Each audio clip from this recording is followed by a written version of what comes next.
She's seen better days. Let's put it that way. We need you to start doing the Wayne's World countdown where you do the 5, 4, 3.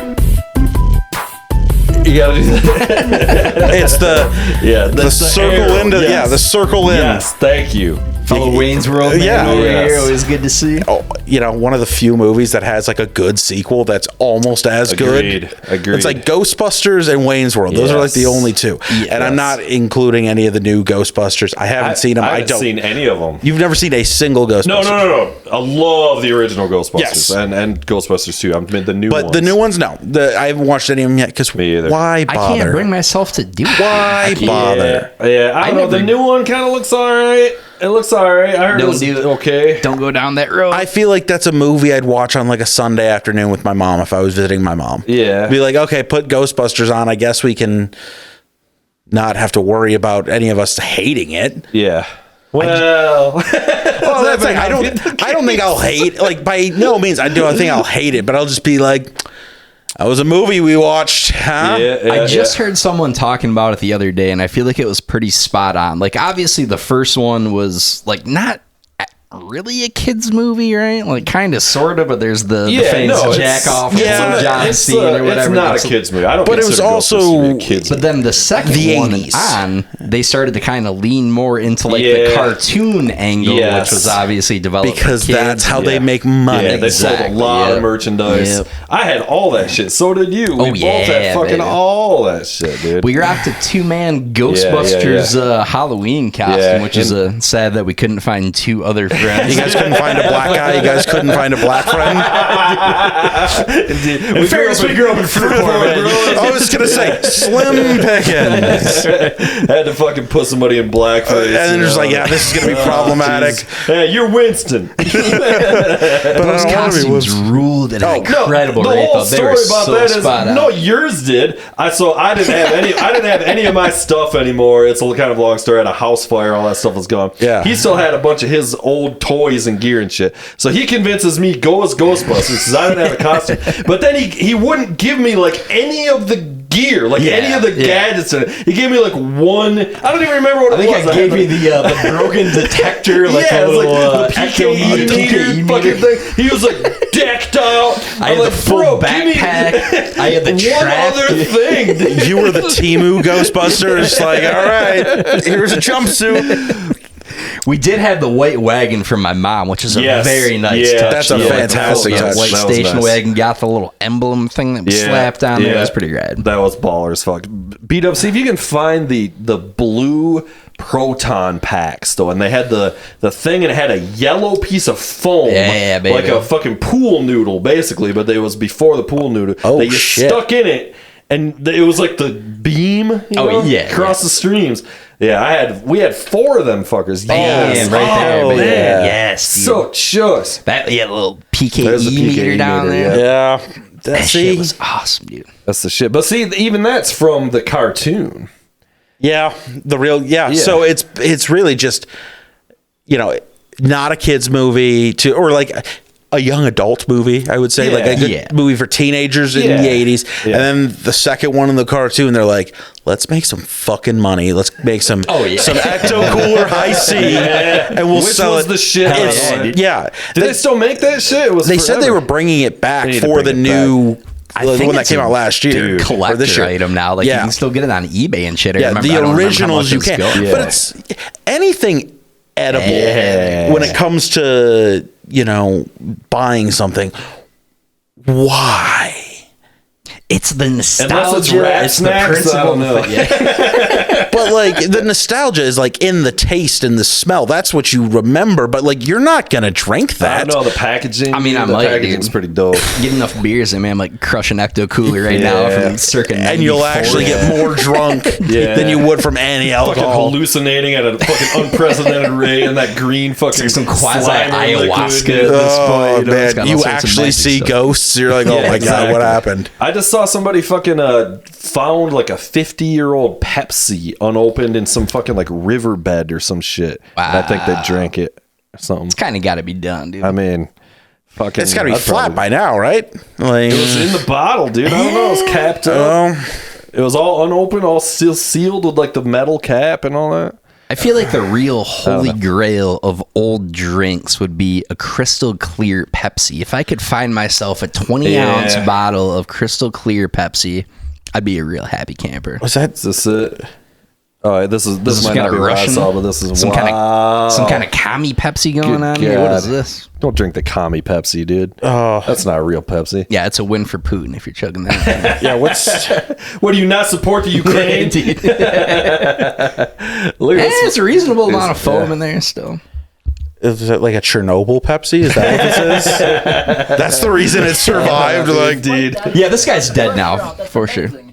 The gasket did its job. See? We're going to rinse this out, keep it on our shelves, and we will feed this. And I'm going to go puke my guts out immediately after this. I have diarrhea. I feel like there's an equal likelihood this guy is like the coolest dude in the world or just leads an incredibly sad life, and I'm not sure which is which. It's kind of like us. It could be one of the little column A, little column B, you know? You got your good days and you got your bad days. That's right.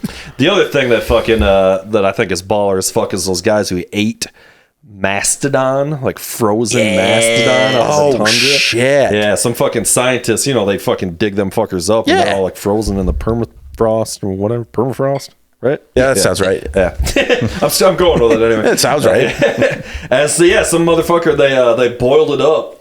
You know, they like boiled it for like a bunch of hours, like 6-7 hours or something to like, and fucking ate it. That's a boss move, they did this new mastodon lab grown meatball or something. They're like growing mastodon flesh in the fucking lab and barbecuing it up. I don't know how I feel about like lab made meats in general. No. Like the Impossible stuff, the like it's. I mean, that's just plant. Yeah, it's terrible. But it's like you're building plants in a laboratory. Correct. Is that what they're doing?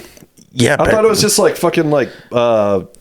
You gotta package it somehow. Well, yeah, I thought it was just like fucking like what are those seed beans or oils? whatever? Yeah. Well, it's different, right? Like the Impossible stuff is. First of all, it's processed to high fucking hell, right? Like you can talk about it being plant, but it's not healthy for you one bit. It's just a different form of poison. It's not good for you. I'm not saying it's good for you. But then they've got like the new stuff, like the actual meat that they are growing from which cultures. Is wild. Yeah, dude.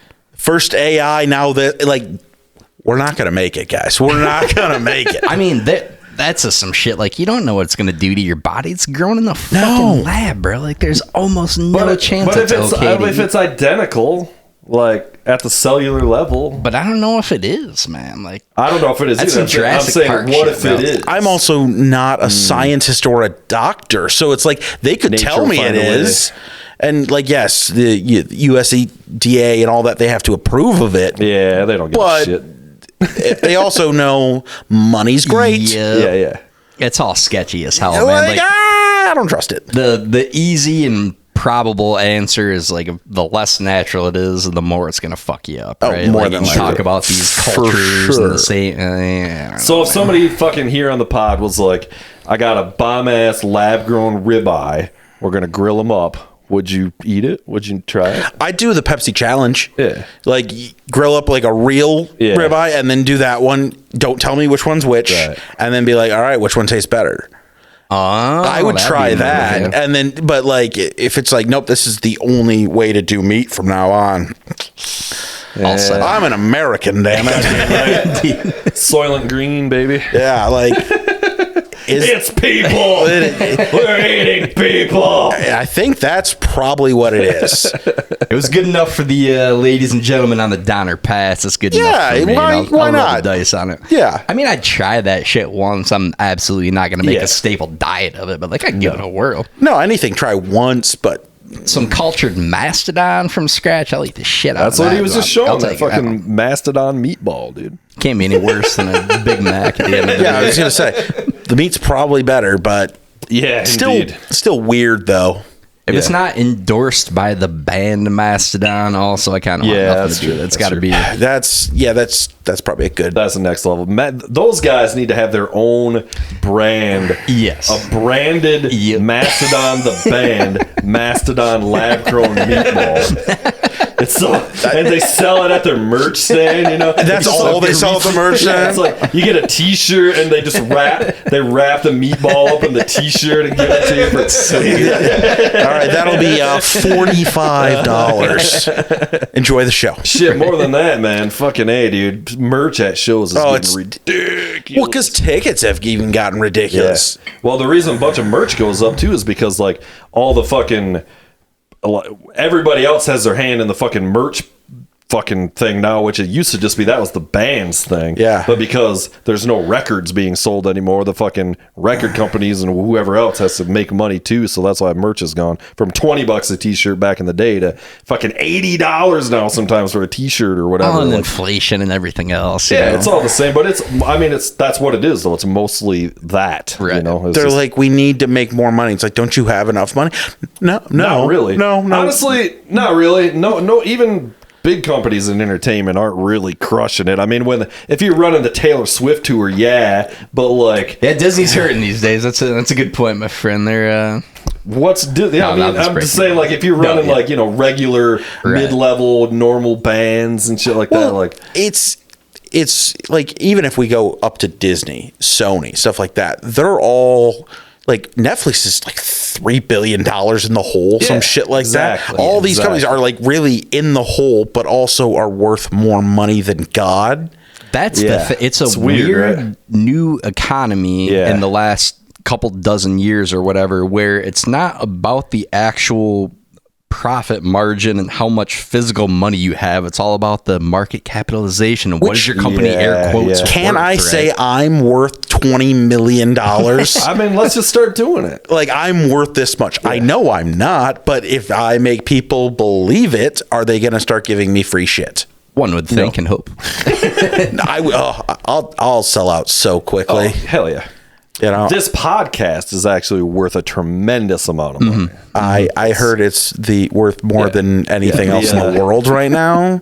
So suck it, Joe Rogan. Got some real Enron shit going on with the books, you know, really obfuscating the numbers. Yeah, what's the thing when you go public, like your IPO or the IPO? You're on the Dangerville IPO. Yeah, it's unbelievable. Yep. You know, we can't talk any more about it just because of insider trading, wink, but yeah, man. So anyway, the new Ghostbusters sucks. Apparently, that's the moral there.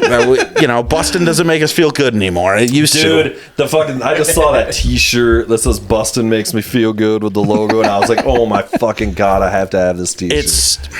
That's the greatest. Yeah, so good. I've never seen this thing. That's incredible. That's a must-have type. It's a great fucking T-shirt. You know, he got fucking there's a Ray Parker Jr. He got the shit suit out of him over that song. By who? By Huey Lewis.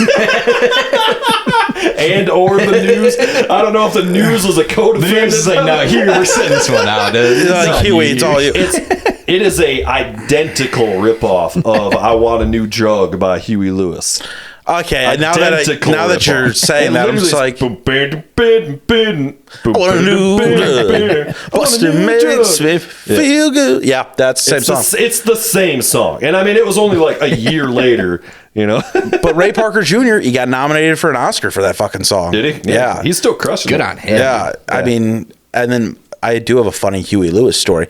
My younger brother used to work at a concert venue over on the east side of the state, and Huey Lewis was playing there. Yeah. And he worked the backstage, the VIP area. So he's going to use the bathroom. So he's using the VIP bathroom because he didn't know better. Yes, he did. He definitely fucking did. He was just like, "You're the help. You don't use their bathroom. You sick fucking fuck." Flashing the badge once again, Wayne's World style. But that was the thing. Huey Lewis was just leaving the stall to wash his hands, which good to know Huey Lewis washes his hands in a world pre-COVID too. And like, he's like in the mirror and he's like, "Excuse me, sir, are you Huey Lewis?" Fuck yeah, I am. Does this with his hands and walks out. I'm like, doesn't even dry his hands. This guy's the coolest. That's a big dick move right there for sure.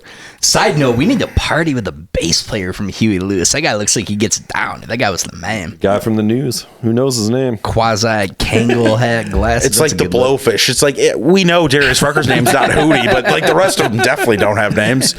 Apparently, Huey Lewis has like lost his hearing and he can't sing anymore. Yeah, which kind of sucks. All jokes aside, Huey Lewis is a really good, fucking good singer. Yeah, he had some pretty cheeseball songs and shit there, but he was also pretty cool. He gave us the Back to the Future theme, basically. Yep.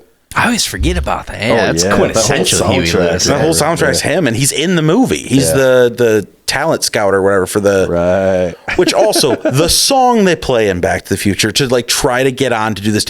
They played the Huey Lewis song, just metaled it up. That's hilarious. I don't remember. I'm not the biggest Back to the Future fan, honestly. I love Back to the Future. The first one's pretty good. Talk about bad sequels, though, dude. Ugh. See, I love westerns, so like the third one for me strikes a chord. The third one was so bad, dude. I'm sorry. I've seen it. It's just terrible. I love westerns, so for me, I was like, giddy up, let's go, baby. I like westerns too, but I mean, is this I don't know. It tried to be a western. It was just bad. I was all about the second one. The third one I couldn't do. Also couldn't do the third Turtles Back in Time with the pseudo-Asian western angle. I like that. Turtles in Time. But the sequel to Back to the Future was chose. So you talking the hoverboards, Biff with the sports almanac. That one was like a legit sequel that really like cared. And then it was like, now what do we do? How about go to the Old West? Like they're doing the thing where like, well, it's time travel. We could. How about we put Doc and Marty in the Old West? At least they ended it there rather than like, all right. Well, because it stunk and it didn't make any money. That's why they ended it. If it would have killed and made a bunch of money, they'd have kept crapping them out. But even just the way that movie ends, they did make that cartoon though. Rick and Morty. They made a Back to the Future cartoon. Yeah. It only ran for like a year. I don't remember that at all. How have they not remade Back to the Future? They're fucking rebooting everything. Nobody can come up with an original idea. How do they pretty not sure that one? Michael J. Fox is the one that said, as long as I'm alive, please don't. And that's probably we're only a couple of years away. Those guys are like, we can accept that deal. Yeah. They asked Michael J if he wanted to do it, and he's just like, they thought he was saying no, but he was, he's bro. A little shaky on that. Read on it. First it was yes, and then it was no, and then it was yes. He couldn't make up his indecisive about the entire thing. In the grand scheme of novelty cars, I would love to have DeLorean's got to be at or near the top. I mean, that's like the go-to. No. Yeah, they got one at it's not far from fucking. It's at the Gilmore Car Museum down there in it's like Galesburg. Oh yeah, not too far from. They got a fucking. I got a picture of me in it. It's it's a real piece of shit. And, it's pretty dope, but the inside, it's kind of like a Tesla. The inside is like feels really cheap, and I mean, it's a different era, you know what I mean? But like the knobs and stuff, I was like, this thing's kind of it's kind of a piece of shit. It was the Cybertruck before the Cybertruck. That's what I'm saying. Yeah. It's just like a stainless steel box of death. Yeah, indeed. And it's tiny. Like no joke. Like I could barely get in it. Like I don't think you could get in it. Probably like not. Literally. Probably like it's not. a tiny car. Look at that thing. It's so. That's why they had Michael J. Fox. He's like 5'2". They're like perfect. Yeah. I heard they're bringing it back though. Somebody bought the fucking brand. Whatever the fuck it is. I heard that was AMC. Which was based out of Indiana, I believe. That sounds right. And then he went and started building them in fucking Scotland or whatever. You see the documentary? Like, the whole story about this fucking guy, dude? DeLorien? John DeLorien? What a fucking... It's fucking out of control. He, gets in... The man was wild. Yeah, he gets into bed with, the mafia to, basically bail his company. And it's the... 1966 Batmobile, like the Adam West Batmobile on the back. Oh, fantastic! That's your favorite Batmobile, then? It's not my favorite Batmobile, but that's the one that I would be like, I would definitely drive around in this for sure. Yeah, it's a rare thing to have. It is pretty bad. The Michael Keaton Batmobile, pretty sick. That's pretty sick. It's an A-bomb on wheels. Come on.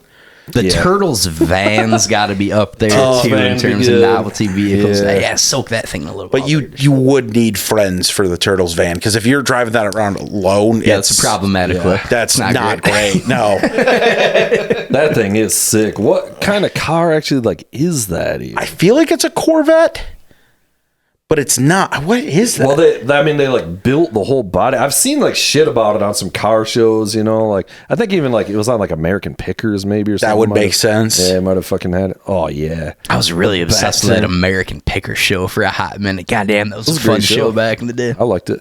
I thought the Bale fucking Batmobile sucked though. It looked way too much like a tank. Yeah, and I was like, I don't want it. I don't want it to be a tank. It's a little too much, dude. Yeah, the wheels up front, and then it jump in the thing. It was like, oh, here's the one time I can jump a thing. Like it just felt really forced, and then it turns into a motorcycle. Yeah, yeah, all that. I was like, what? That's a little much. I mean, at least the fucking Tim Burton one, they fucking did the a grappling hook up the wall, went straight up the wall. I mean, that made sense. Amazing.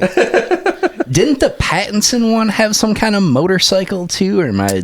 He just has a motorcycle because he's just like, I'm a rich guy. I can just buy shit. Yeah. I thought the new Batmobile was the shit though because it was like a fucking '68 Camaro or some shit that he just fucking like. I just souped it. That looked sweet. I liked it a lot. I thought it was fucking killer. Like because I love classic cars and it was just like this is fucking cool. That's it. Yeah. It's you know. There's, it doesn't take much to fuck up the Batmobile. It's the Batmobile. Right. Yeah. We're gonna like it, even if we don't like them. Like Batman and Robin, the Batmobile and that pretty sweet looking. That it was movie, kind of the same, shit. but they just like added a bunch of like neon or something to it. Yeah, that's all it was. I kind of liked that movie. I was always kind of a fan of the Val Kilmer. And the George Clooney one both. They're bad movies, but they're fun movies to watch. Yeah. Like Val Kilmer had some bangers back in the day. I liked Kilmer as Batman too. I thought I thought it was pretty. Chris O'Donnell was Robin in that one. I thought that one was pretty solid. I thought Val Kilmer was probably the best Bruce Wayne we've ever had. Yeah. That's what I'm saying. It was like, he gets this. He's like, look at me. I'm just a billionaire playboy. Asshole. Yeah. Is this the new Batmobile? Yeah. Yeah, that's pretty dope. That is a dope fucking car. That is sick. Yep. Yeah, fuck, come on. That's where it's at. The new Batmobile. Which, like, it's kind of a throwback to the original, isn't it? With the big wings coming off the back and shit. Which, like, if you're gonna be like just a billionaire that fights crime, why wouldn't you do something like this? Oh man, that thing is fucking cool. It's actually a point they raise in The Dark Knight too. They're like, oh, you didn't recognize your tank running around the streets of like, no, everybody that worked for Wayne Enterprise would be like, yeah, we built that. Yeah. We built that. Yeah. It took a year to figure it out. Come on. Being a stunt driver would be among the sweetest jobs ever, right? Like, when you ever see those really intense driving scenes, like, how many fucking hours are those guys practicing to get that good? I mean, some of them are just absurd. I could never do it. I hate driving, though. Really? I hate driving. That's weird. Yeah, I guess. Yeah, I don't know. Well, the question is always asked, like, if you had, all the money in the world, you buy any car you want, I would buy a Bentley with a driver. Right. Yeah. Or a Rolls Royce with a driver. Yeah, that's the ultimate baller. Yeah, because it's like, if I've got all this money, why am I driving? I like to drive. I know a lot of people do. And like, for me, maybe it's just like I'm focused on too many things because I'm focused on my speed as well as the car in front of me speed as well as the guy behind me speed. And then I'm also trying to send a text real quick. I know I'm not supposed to do. But like I've got 15 other things going. See, that's your problem. I'm not paying attention to anything. I don't know what's going on around me, dude. There's people, cars, I don't get. And those are usually the best drivers too. They're like, I don't know. I just feel the road, man. Just turning up some Dream Theater. Just let the brake guide you, baby. Meanwhile, I'm like, I think I'm going 46 and a 45. I hope I don't get pulled over right now. Nah, I drive really fucking fast. We're driving way too fast. So still some Death Proof queued up here. Is this something else now? It was a second ago. Inappropriate. I hated that fucking movie. Dude, can we watch? Have you guys fucking seen... I was just been going down this rabbit hole and we were talking about it. The fucking, Pete Holmes doing his Batman thing that he's been doing forever. Have you guys seen the newer ones? They're 6 months old or something now. Is it the ones with Thomas Middleditch's Pattinson's Batman? Yeah, look up Batman fires the Batman. And it's fucking let's just fucking watch it. It'll probably get us pulled off YouTube. I'll cut it out if we fucking have to. I don't really give a shit. We'll just watch it and I'll cut it out if we have to. Because it is glorious. Keep it in there for the Spotify audience, Exactly. Yeah.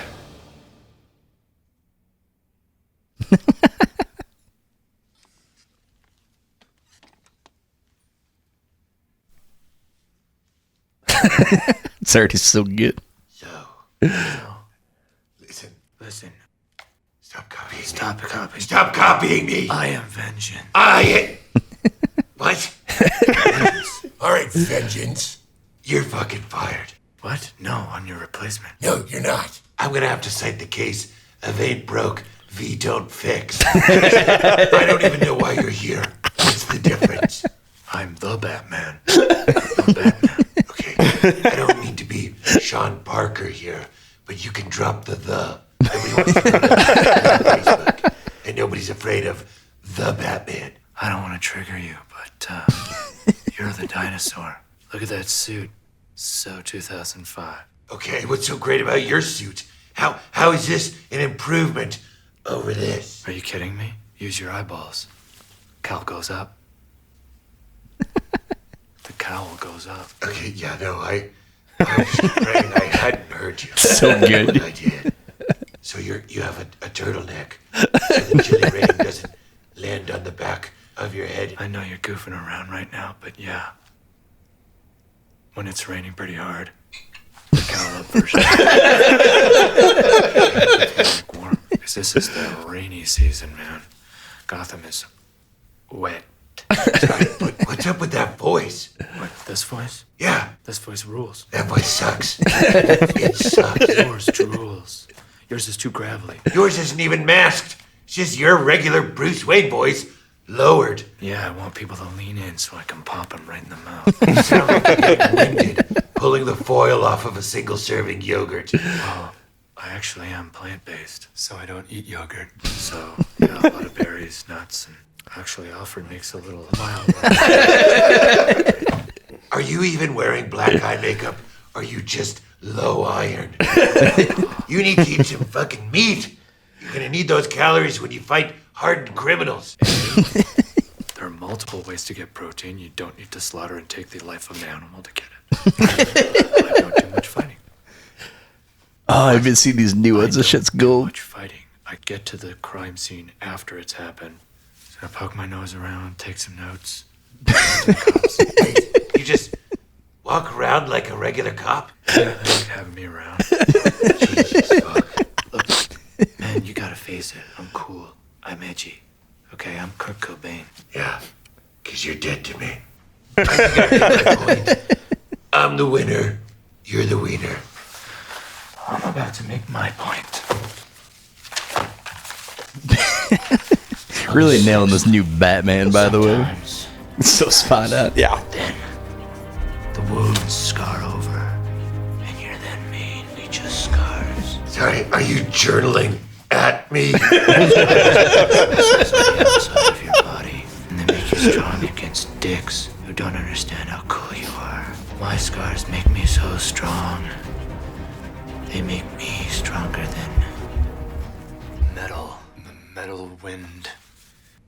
We deserve better than this. You know what? I'll finish this later.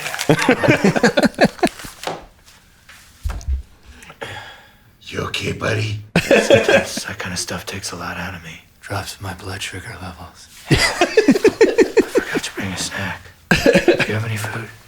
Okay, so Vengeance is asking me if I have any food. You don't have anything here. I do have some crackers. Rice or wheat? It's wheat. I'm gluten-free. Okay. Oh no. Whoa. Are you okay? Bruce! Bruce!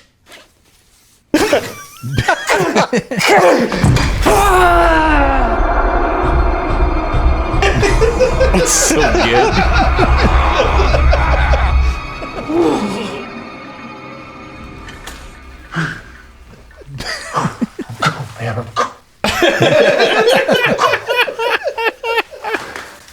But gluten you can't handle. Nobody touch me. Nobody touch me. Hey. You do this? What is that? Adrenaline. Straight from a bull's. Yeah, no, I don't inject myself with bull dick. Every night before I go out, I'm in the bad car. Just cranking. gotta go, man. This feels like an NA situation. You need help. The type of help that a popped-up collar can't give you. God damn, that's good. Fantastic. Middle Ditch So is the good. man, dude. Yeah, he is Silicon really funny. Valley is one of my favorite shows ever. He's so good in that shit. He's got this whole series he's doing now. Just he's firing everybody from the Justice League. It's like the whole fucking series. Good. Yeah, it's fucking hilarious. They should all be fired. Terrible. I've never seen any of those movies, dude. I'm a bit of a hater on the whole fucking thing. We can go off on it here. Yeah, no, that's fine. They're mostly not worth seeing. Yeah. They're like movies I watched and I was like, that's about 2.5 hours of my life. You're never I'm not getting back. Yeah. Whole lot of Hemsworth. Nothing but Hemsworth. Oh, various just Hemsworths. so many of them. So many of them now. Guys that like, all right, I guess he's handsome. I guess he's a superhero now. That's what that is. Okay, good enough. He's a beautiful man, in fairness. If, He everybody's superhero material. It's Hemsworth absolutely for sure. is. That's Thor, right? Yeah. That plays Thor. I don't even fucking, I never saw most of those movies, Like honestly. I said, I don't blame you. Yeah. There's too many of them. Yeah, this fucking new Furiosa shit looks fucking.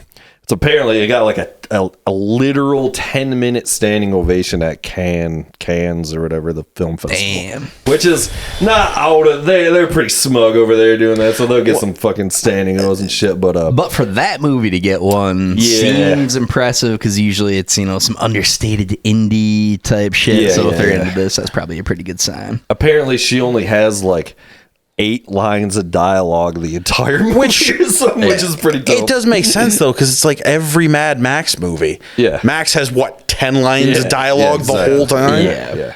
If you're the main character, you're not talking, which is great. That's what I love out of my main characters. No dialogue. The Fury Road movie, I didn't watch it for years because I'm not a big action guy. Honestly, it's just like, I don't need to see a bunch of shit blow up, and everybody's like, dude, it's great. You gotta watch it. Mad I'm like, Max fuck all fucking that. kicks ass, it was dude. awesome, dude. That new Mad Max Fury Road. I saw it midnight, back when midnight releases were still a thing for movie theaters. I saw it then. I took my brother with me. He's like, do we have to go see this? I'm like, yeah, we do. What was it? Thunderdome. Beyond Thunderdome. Dog shit. Oh, what are you talking about? It's the greatest movie of all time, dude. You talking about Tina Turner? Come on, dude. so Mad Max bad. 2, that's the best one. Road Warrior's great. Except for when the dog dies, dude. That I can't handle. I can't handle. Nobody likes when the dog dies. Yeah. I will say Beyond Thunderdome's actually probably better than the first Mad Max. The first Mad Max is pretty whack because it's like no budget. I mean, it's like they're just out in the middle of the fucking Australian desert with a fucking. The anti-Semitic undertones of that movie seemed a little much. Seemed a little out of place. I don't really know where that was Hey, coming Mel Gibson's from. just the patriot, bro. He's just the patriot that also really loves Jesus. So Let's get back to how fucking Beyond Thunderdome's the greatest film of all time. By the way, the concept's fantastic, so though. good, dude. Everything about it rules. You're off base on this one. Tina Turner's Come on, dude. Tina Turner's The song, loud. dude. The She song. is obnoxious in that movie. I don't know if I've ever seen any of the original Dude. Mad Maxes. I don't think I've seen a dude. goddamn one of them, to be honest with you. The first one's a bit of a snooze. Road Warrior kicks ass. Yeah. Beyond Thunderdome, not great. You'll still enjoy watching it, but when you think about it, you're like, there wasn't a lot of goodness in this movie. I love that movie. I think it's the best one of the three. He Road goes Warrior all back. day. Dude, there's the fucking like I don't know, man. The kid, he's like the guy that everybody's got to fight, but he's some like 12-year-old. Just like some teenage warlord, essentially. It's like, but he's like the fucking I don't know. He's like the guy from the Goonies or something. He's like, they take his mask off, and he's like, you know what I'm talking about? Yeah. Come on, Tina Turner, dude. The theme song, the Tina Turner theme song, cannot be fucking. I always just think like Tina Turner was very successful in the 80s. Yeah. Why did she do this? It's a very good question. That's a very good May question. she rest in peace, but like, what was she thinking? She was on a lot of cocaine, and they offered her a lot of money. She's like, I'll be safer doing this than hanging out with Ike. Dude, they're on these, yeah, seriously. She's like, I'd rather pretty good. They got suspiciously loud all of a sudden. Yeah, she's like, I'd rather be in the fucking Thunderdome than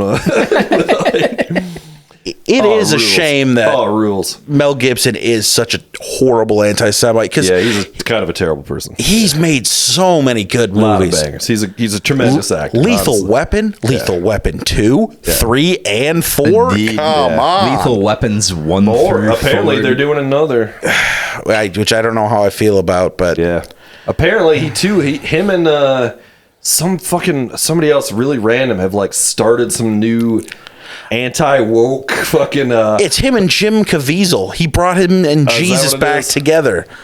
It was somebody else. That wasn't who it was that I saw, but it was somebody that had they got some new studio they're gonna try to do. Was it Tim Allen as well? Oh God. So Tim, what do you think about making a new studio? Needs more power. Indeed. What do you think we should do with the script here? Cocaine. Tim? More power. Cocaine. Just cocaine from Kalamazoo, Michigan. Michigan's own, baby. And then he snitched on everybody. That's the one thing. He really did. He really did. Yeah. You know, like, love the Santa Claus. Shout out to Buzz Lightyear, but also snitches get stitches. He should, like, as soon as he made it big, I'm surprised somebody's not like, I'm gonna cut this dude. Indeed, dude, because he like it was a pretty significant deal, right? Like it wasn't like a little baggie he got caught with. No, like, he got with a serious ton of drugs. Yeah. He was selling real fucking. He was moving weight. Yeah, he was moving weight, as the kids call it these days. Out of Detroit too, I think. Yeah, fucking, he was. You know, Detroit to Kalamazoo. Yeah. Just 94 Still going down like that. It'll still be like that. Well, that's a huge drug highway in general because the Detroit to Chicago run. Yep. Big time stuff. Santa Claus is probably my go-to Christmas movie. I'm gonna say it. I'm gonna stand on that leg for sure. Sucks. I love me some Santa. You don't Claus like the Santa Claus? That's a dog shit. Didn't they make a sequel to that too? They made 2 sequels. Look, here it is. The reveal that it's just some like freaking. It's Corky. Yeah. Look at this poor bastard. Oh man, Leave him alone, dude. and they're like, no, you have to kill him now. Oh Damn. Mel Gibson. Come on, Mel. Heart of gold, though. Look Indeed. at him. Braveheart, one of the greatest movies of all time. It's really great. I rewatched that a couple years back. Braveheart's fun. It's just so well. John C. Reilly in Braveheart dominates. Dude, is very good. I only saw Braveheart once, and it was like in high school, like in like history class. Oh, you got to rewatch Braveheart, dude. It's fantastic. It is long, it's though. Really good. It's My island. What about The Patriot? I kind of was really hating on that. I hated everything about that movie. You didn't like The Patriot? I hated more the concept of it or something. I don't know. It just seemed like so bullshittery to me. It's a 4th of July movie for me because it's like, oh yeah, fuck the British, we're here. But then it's like I put Jaws on afterwards. I'm like, no, this is what America gets though. We should be eaten by sharks. We deserve our freedom, but also. Patriot was choice, but it was just American Braveheart, right? Like it was pretty Braveheart. much. It's a cool movie, but it's literally the same thing. Heath Ledger's I'm Australian playing an American. Okay, fine. Is Heath Ledger Australian? Yeah. No, I didn't know that. Gibson's getting all those Aussies in the mix for that shit for sure. Because that's where. Well, Mel Gibson's American, but he like grew up in Australia. Yeah, there's some weird. I mean, that's where they made Mad Max. Yeah, that's how he got his start. Yeah, very random. Speaking of Australia, Nicole Kidman's first movie. B-Dub, can we pull up some BMX Bandits for a quick second? We gotta watch this. BMX Bandits might be the worst movie ever made. I have only heard tales of this movie. It's like one of those like bar trivia. Like this movie was Nicole Kidman's first. Yeah. And like 1983. I know nothing about it other than the fact that she was in this movie. They're just bandits on BMX bikes. You know, it's pretty self-explanatory. They didn't really color too far out. You know how you stop them? A car. We've been bested. We've been beaten by the better man. Yeah. Just let the air out of their tires. See how far they get. I don't remember all this. That's not a BMX at all. Yeah, you sure this is? I don't know. That was it. This is like a Tarantino movie, dude. I'm loving this. Oh, soak this guy and look at this suit. That's a good looking suit, 3-piece right there. On. Pocket square with the pocket That's square, a good move, the mustache. That's a classy move. That's definitely a rug on his head, though. There's no way in hell that's his real hair. I want to get one of those rings like that, dude. That big black square ring, dude. Yeah. Just be wearing it around all the time. Big old thing of opal or whatever. I feel like Gotta I'm have it. 5 to 7 years away from going pinky dude, ring. Come on, bro. You I'm need close. some rings, dude. I'm close. It's that time. Because I'm already rocking the gold chain, and then pinky ring, and then tennis bracelet. That's the move. I got this spread. This is like the fucking like Havana style. Yeah, fucking links, dude. So that's there she is. Not doing any banditing. Work on that ram and stoking Nicole Kidman. And also- those are her own stunts, by the way. No, fucking, that was a dude. That was a dude. I saw his dick. I don't know if banging Tom Cruise counts as doing your own stunts, but Oh, that poor, BMX poor Bandits woman. kicks ass. Dude. What am I talking about? this looks awesome. Did they wear the mask, the pig masks and shit? It's good shit. And the fact that you've got 3 little pigs and you've got the driver as the big bad wolf, that's fantastic. Yeah, this kicks ass, dude. Somebody remake this movie. Get Nicole Kidman in that it. might be the Dude, move, sequel, dude. Bring it back, dude. One more heist. She's just, You know? she's just the Nicole mom Kidman, now. yeah. She's the mom. She has her own kids that are Her like, kids are now the BMX bandits. She's like, you boys. Sir, we simply can't So get them. get They're in. able to traverse on roads that we couldn't imagine going down. Got a sick. Is that what is it? Oh, I thought that was a Mustang. There's probably some pretty cool cars in this, actually. probably. Nice. Shameless. Yeah, this movie kicks Blowing ass. I'm way shit off up, base. dude. Yeah, dude. This rules at an unprecedented rate. Soak it in a little bit. Fuck yeah. Oh, man. Getting lost in the Jeez. mix here with the multiple BMX bandits. It's a pretty well conceived heist at the end of the day. You got to give them credit. Also, I didn't realize BMX biking was such a big deal in Australia. Yeah, they're Oh, yeah. probably trying to sell these bikes. You know what I'm saying? Like, there's a sponsored by. The CEO at Diamondbacks is like, look, Yep. man, we got a shitload of these things. Huffy boat shows up. And they're like, we have to sell all of these. Do you remember when Huffies were the shit? I don't know how they were like Huffies, universally yeah. the worst bikes ever, but I had a they- Huffy Snake Rock. Dude, that Everybody fucking had ruled. it. Yeah. Fuck yeah, dude. I was at my friend's house the other day, and the little bike rack outside of his apartment, there were like 4 Huffies. 4 Huffies, Nice. a couple Schwinn's, and like 3 Mongoose bikes as well. And I'm just like, the Mongoose. what year is Yeah, it? dude. Oh, the Mongoose That's was a BMX classic. Yeah. right there. Really? Okay. If you Sounds gotta kinda really do familiar. some classic rail riding, you gotta have a Yeah. Mongoose. If you really want to do a Mongoose. heist. Nice. Mongoose is the shit. Mongoose also made skateboards that were terrible, but if your parents were just like, we're not buying you a real skateboard, they would buy you a Mongoose. Indeed. Nice. Do they still make Huffies? Is that still like a thing? They have to. If Yeah. because the bikes in that bike rack, they looked pretty new. Right. And I don't know, maybe it was just me how my bikes were. Like, no, those things would get trashed after yeah. 4 or 5 summers. Yeah, for sure.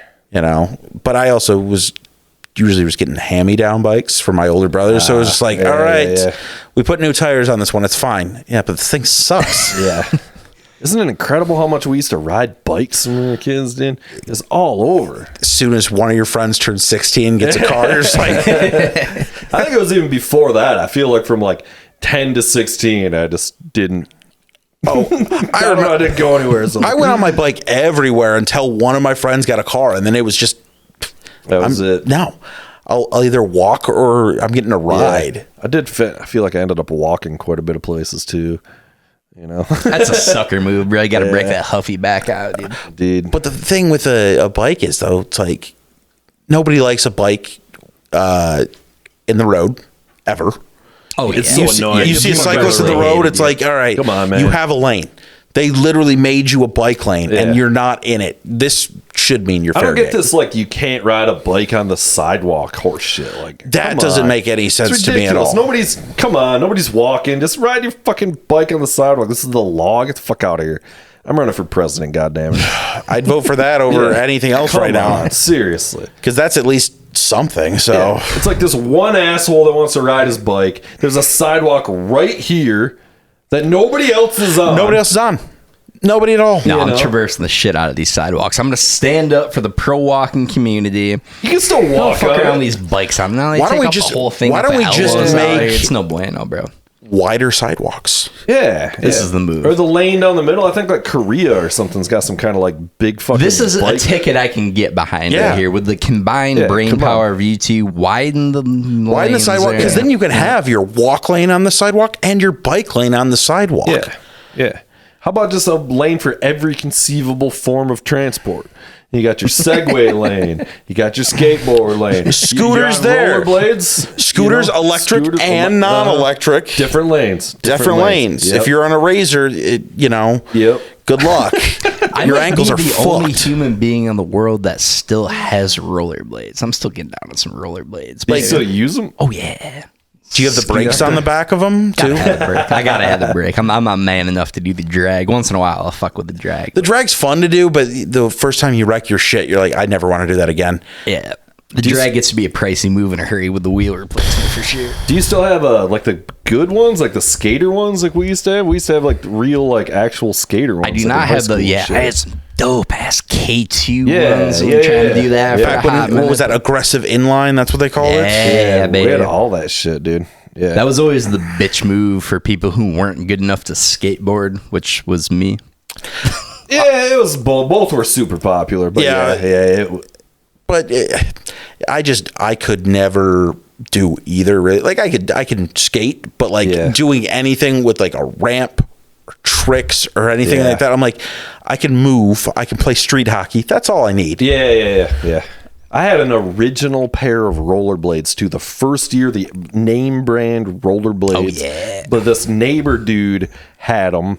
He bought them the year they came out, and then I bought them from him like 10 fucking years later, like at his yard sale.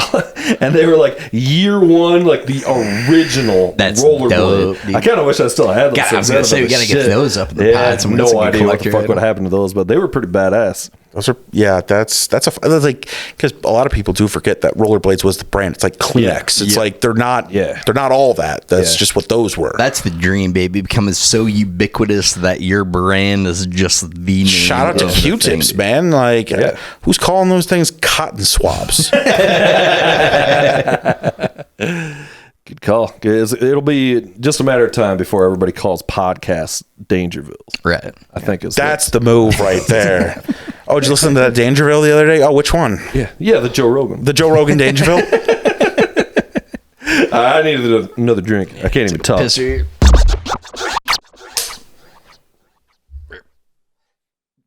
Got it? That thing Not is- going to last another week. Got it. Yeah, that thing's- Gotta get a legit one. It's clapped That's out. a disappointment for sure. so mad. The same could be said about my girlfriend. Oh, got a million. God damn. But back to the. So mad. How's it going, buddy? I'm doing okay. How's things with you? Busy as always. I'm sure you've been the same. I saw you guys got the pool opened up back there. Probably a tremendous amount of work. One has to imagine free time and time to get caught up on the comings and goings of the world. It's not been great. I mowed half my lawn. It's been a very, very busy week, dude. Doing the half lawn couldn't be any more of a wet trash move. Slash the laziest move ever. It's like Hey, it's half done. this feels like an awful lot of work. In my defense, it was very hot. It was very hot. It's a real party on the left, business on the right situation going on. You wanted to do no mow May, but you're like, looks bad. So anyway, I have not been able to keep up on what's happening in the world. Plus, we didn't get any news last week either. Oh, this is true. We were doing a dead serious I know. interview. We got it real, hard last week. So. Some real Larry King shit. Yes. So without further ado, ladies and gentlemen, let's get right into it. The Dangerville Podcast presents News of the World. It's very loud. It was indeed. What? I can't hear anything now. I'm sorry. All right, boys. Actor Steve Buscemi is okay after being punched in the face in New York City. Wow. Did you see this one? Did you hear about this one? So, New York, I'm just convinced punches all beloved celebrities because didn't like Rick Moranis get hit in the face a couple years ago? It's like That sounds about right. it's like Why are you punching these old dorks? Leave them alone. Funny to like randomly punch people. Right. It's absurd. It's ridiculous. It's no good. And Buscemi's the goddamn man. Yeah, for real. Having said that, actor Steve Buscemi is okay after being taken to a hospital with bruising, swelling, and bleeding to his left eye after being punched in the face by a man on a New York City street. Yeah. The doctors who evaluated the damage said to Buscemi's face called it a marked improvement. Probably knocked that one eye back into fucking focus. Yeah. All kidding aside, Buscemi's the man. He is the man. One of the choicest character actors ever. And a brilliant director and writer and shit too. He was a firefighter too. He was a goddamn hero. Yeah. Whoa, really? He literally went back and fucking went into fucking 9/11 and shit. Yeah, after 9/11, he went back to his old station. I was like, "What do you guys need? I'll help." What is all this Joaquin? Did Joaquin punch Buscemi in the face? If so, I'm taking back everything I said. I hope so. It was Joaquin. It was like, wow. It's for no apparent reason. There is this thing where people are just like punching people for like fucking Instagram. It's YouTube, Instagram bullshit. Dude. It's a savage society. It's the downfall of America. Crazy. It's called the knockout game. This is not a game. This is like you can hit somebody, they can fall down and die. Don't be a fucking douchebag. And then you go to jail forever. But they don't because maybe if I don't know if it's on camera, maybe. But like, there's like no fucking public service announcement here. Comport yourself as a fucking human being. Don't be an animal. We're all trying to live in a goddamn society here. Don't punch people in the face unnecessarily. That said, maybe we should start punching people in the face on this show. Once or twice would be okay. Yeah. How do you feel? You wouldn't hit a guy with glasses, would you? Think about what it's going to do for the views though, and the likes. It's going to be tremendous. We're going to start doing that slap fighting thing we were watching a couple the power slap? I love Fantastic. I love it. Out of control. All right, boys. Moving right along. All right, what else is happening? Wisconsin elementary school teacher, 24 years of age, busted for making out with a fifth grader 3 months before her wedding. Yeah. First of all, before we go any farther, can we just say props to this kid? Yeah. Like, this kid rules. Good on him. But, like, yeah, she's not that attractive. Yeah, I definitely read the story and masturbated to it several times. Yeah. But, like... Look at this poor guy. That looks like a guy that's going to get cucked by a fifth grader. To be sure. The parents of the 11 for talking on the phone with her. So, first of all, a family friend kind of. Why does this 11-year-old have a phone? I don't have kids, but like maybe it's just a different world now. But like, yeah, maybe the kid shouldn't have a fucking phone. There's nothing good that comes of it, right? And I also don't have kids. I have no authority to speak on this, but like the phone is the key to everything in the world, and a fifth grade kid should probably not be able to fucking look up whatever in the privacy of his own thing without supervision. No good. You think the kid was pissed that he could just only make out with her? He's like, we're not even going to go to second base? What the fuck? So anyway, a 24-year-old Wisconsin elementary school teacher was arrested Wednesday for allegedly making out with her fifth grade student less than 3 months before her wedding. Yeah. The woman acknowledged the wrongdoing, but also said, in my defense, he does read at a junior high level. So, that's something. Yeah, it was pretty wild. They found all these notes and shit that they were passing back and forth and doing that whole thing. And like, I love you. And classic fucking. So how old are you in fifth grade? Like 11? Yeah. I think so. Even younger. I remember 10, 11? 10, it's like 10, 11. 9 turning 6th 10 or 10 grade, turning usually 11. 12. Yeah, so like, how mature was this kid? Hung like a horse. Oh, man. That's what I heard. I don't know. That's what I heard. That's the poor fucking husband in that situation. The husband to be. There's no coming back from that. Fucking got out of. At least he's like. I hope he got the ring back at least too. She's like, no, I'm keeping this. She's got fucking lawyer bills to be paying on that. She pawned that shit immediately. Probably gave it to the kid. Is the lawyer just gonna try to like look? Making out, though gross. Not sex. That's all we're saying. I mean, I can't imagine. Like, from a legal standpoint, probably nothing happens. Just right? take her teacher's I license, don't I even- guess. is that Well, legal? they've already done all that for sure. I would hope so. Yeah, no, I know they have. I'm pretty sure she lawyered up immediately, is what I read in the thing. But is that a crime? I don't even Yes, know. that's a crime. It's crime. Is it- okay. Yeah. Under 16, that's definitely a crime. Yeah. I mean, either way, gross. Yeah. Gross. Not a good look. Yeah. Very Wisconsin of them. All right, boys. Snakes almost on a plane. TSA discovers a bag with small snakes in passengers' pants. Much like many other stories. I feel like we've already heard this. Literally every 3 months, there's the exact same story and the exact same joke. But fortunately, nobody listens. So if you haven't heard it, it's new to you. According to an ex-post by the Transportation Security Administration, officers at a Miami International Airport found a small snake hidden in a passenger's trousers at a checkpoint on April 26th. Yes. And you're never going to guess where this one goes. This is a misdirect of epic proportions, gentlemen. Come on. In addition to the tiny snake discovered in the man's pants, TSA officials also noted that he was smuggling small reptiles. Yes. That's it. What? Yeah. It's the same joke every It's the time. same joke, yeah. It's a small penis and also Yeah. taking snakes. I'm pretty drunk. I was going to say, so where did you fly to? Do you think he also smuggles like small vermin as well to feed the small snake? Like, all right, I gotta shove the tiniest mouse up my ass. Full Richard Gere. You're just just felching the shit out of those little pinky mice things, dude. Yeah, the snakes were a misdirect, so they didn't find the gerbils up his ass. Oh no, you caught my snake. In fairness, that's the lesser of two evils, to be sure. Yeah.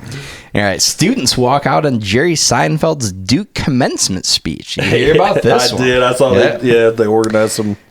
So a slew of students walked out on Duke University's commencement ceremony on Sunday to protest Israel's war in Gaza, just as the university's commencement speaker, Jerry Seinfeld, was set to take the stage. Yes.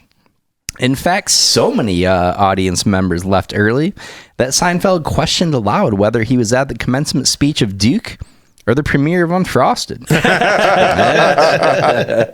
Now, I watched Unfrosted, and I won't go on a tangent, but I really liked it. Oh, okay. I meant to watch it before and then I didn't. I heard everybody shat on it. I saw the previews. They did not look good. My brother said it was very offbeat and hilarious. And shout out, baby bro. Trust his opinion. He said it was great, very funny. And you got to give I thought it Seinfeld was the benefit very of the funny. doubt. I don't know what people were expecting. It's a stupid movie about Pop-Tarts with Jim Gaffigan. It was hilarious. Worth the watch, though. Yeah. Well, it's only like an hour and a half, isn't it? Yeah, it's a super fun, stupid little silly movie that Seinfeld made.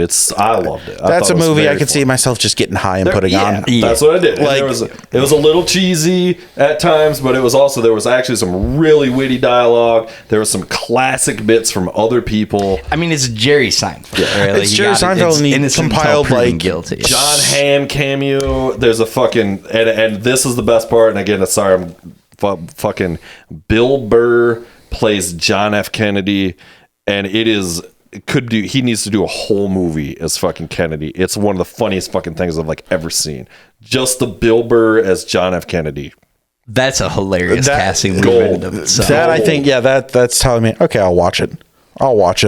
Gold. I gotta say, Melissa McCarthy, who I just saw pop up on here, I forgot she's in that. She's the co-star, yeah. She's not my favorite either. Only Melissa McCarthy. Christian Slater's got it's pretty funny, man. It's all fucking funny. The fucking the guy, it's not Pete Holmes. Who's that guy? The other impressionist guy. That guy. No. Oh, yeah, I know. You know who he is. Yeah, he does the Bill Maher impression. He's a SNL guy or whatever. You know who he is. I'm sorry. Yeah, I can't think of his name. He's fucking gold as fucking Cronkite or whatever too. Like Jim Gaffigan's hilarious. And Jerry's plugs look great. Let's be honest. Yeah. Jerry's hair plugs look fantastic. He's fucking 70 years old. I know. Quaker Oats guy. The Quaker Oats guy. Yeah. He was severely bald. That's a huge call because Seinfeld was really losing it. He was losing it for years. So he's got that coming back. As was Steve Carell, for the record, if you remember the first season of The Office. Yeah. You know, I mean, if you've got the money, get the plugs. Yeah. Like, I'm a bald fella. It happened. I don't have the money. Yeah, I don't either. So I just... It's cool. Turkey is like the hair transplant capital of the world. Because it's the cheapest. It's the cheapest. Yeah. I think I've heard. And India. My boss went to India and did it. He went to, fucking spent. That's a big swing. Just be bald. But granted, I'm saying this is a not bald man, but just be bald. I've already been guys bald go bald as too fucking long. happens, Me bro. too. Like, if That's all what of a I sudden think, I showed up with a full head of hair, people were like... The fuck, man. I know. Agree to disagree. That's the move. That's easily Just the show up one funniest day. move. Dude, Just if I 20 showed up years after going bald with a huge full mane, bro. Like a Kyle Broflovsky style red Nothing Jufro, better. dude. Nothing It better. would be pretty fucking What are you funny, doing dude. with your life? Why are you not doing... You got one of two moves. Either column A is go full hair plugs, Kyle Broflovsky, Jufro, or just lean into the Larry David and grow out the bottom part. Grow out the fucking You're rim. muffing it on I've either always lane. considered, like, I tried during lockdown initially, I tried to do the Hulk Hogan thing with my hair and just like, all right, let's skullet this. Let's get it all down this way. Skullet's a good look. But my hair Skullet's grows out, not down. Even better.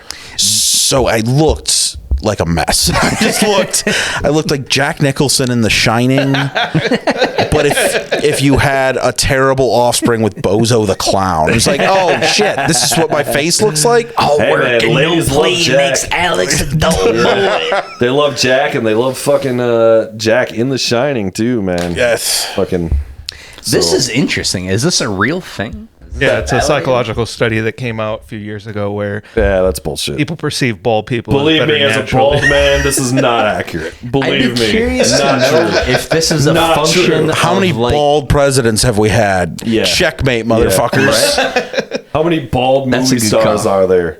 Bruce Zero. Willis. Yeah, but he was already a mega star. Jason Statham. Long before. Statham. He's the only one. He's the The only one. Rock. It's all of the, but like you look at the big guys that like that, they're like, oh, okay, that makes sense. But then you see all the lesser known guys that just like Dean Norris, who was Asac Schrader on Breaking Bad. It's like, oh, you just look like somebody's assistant principal. Right.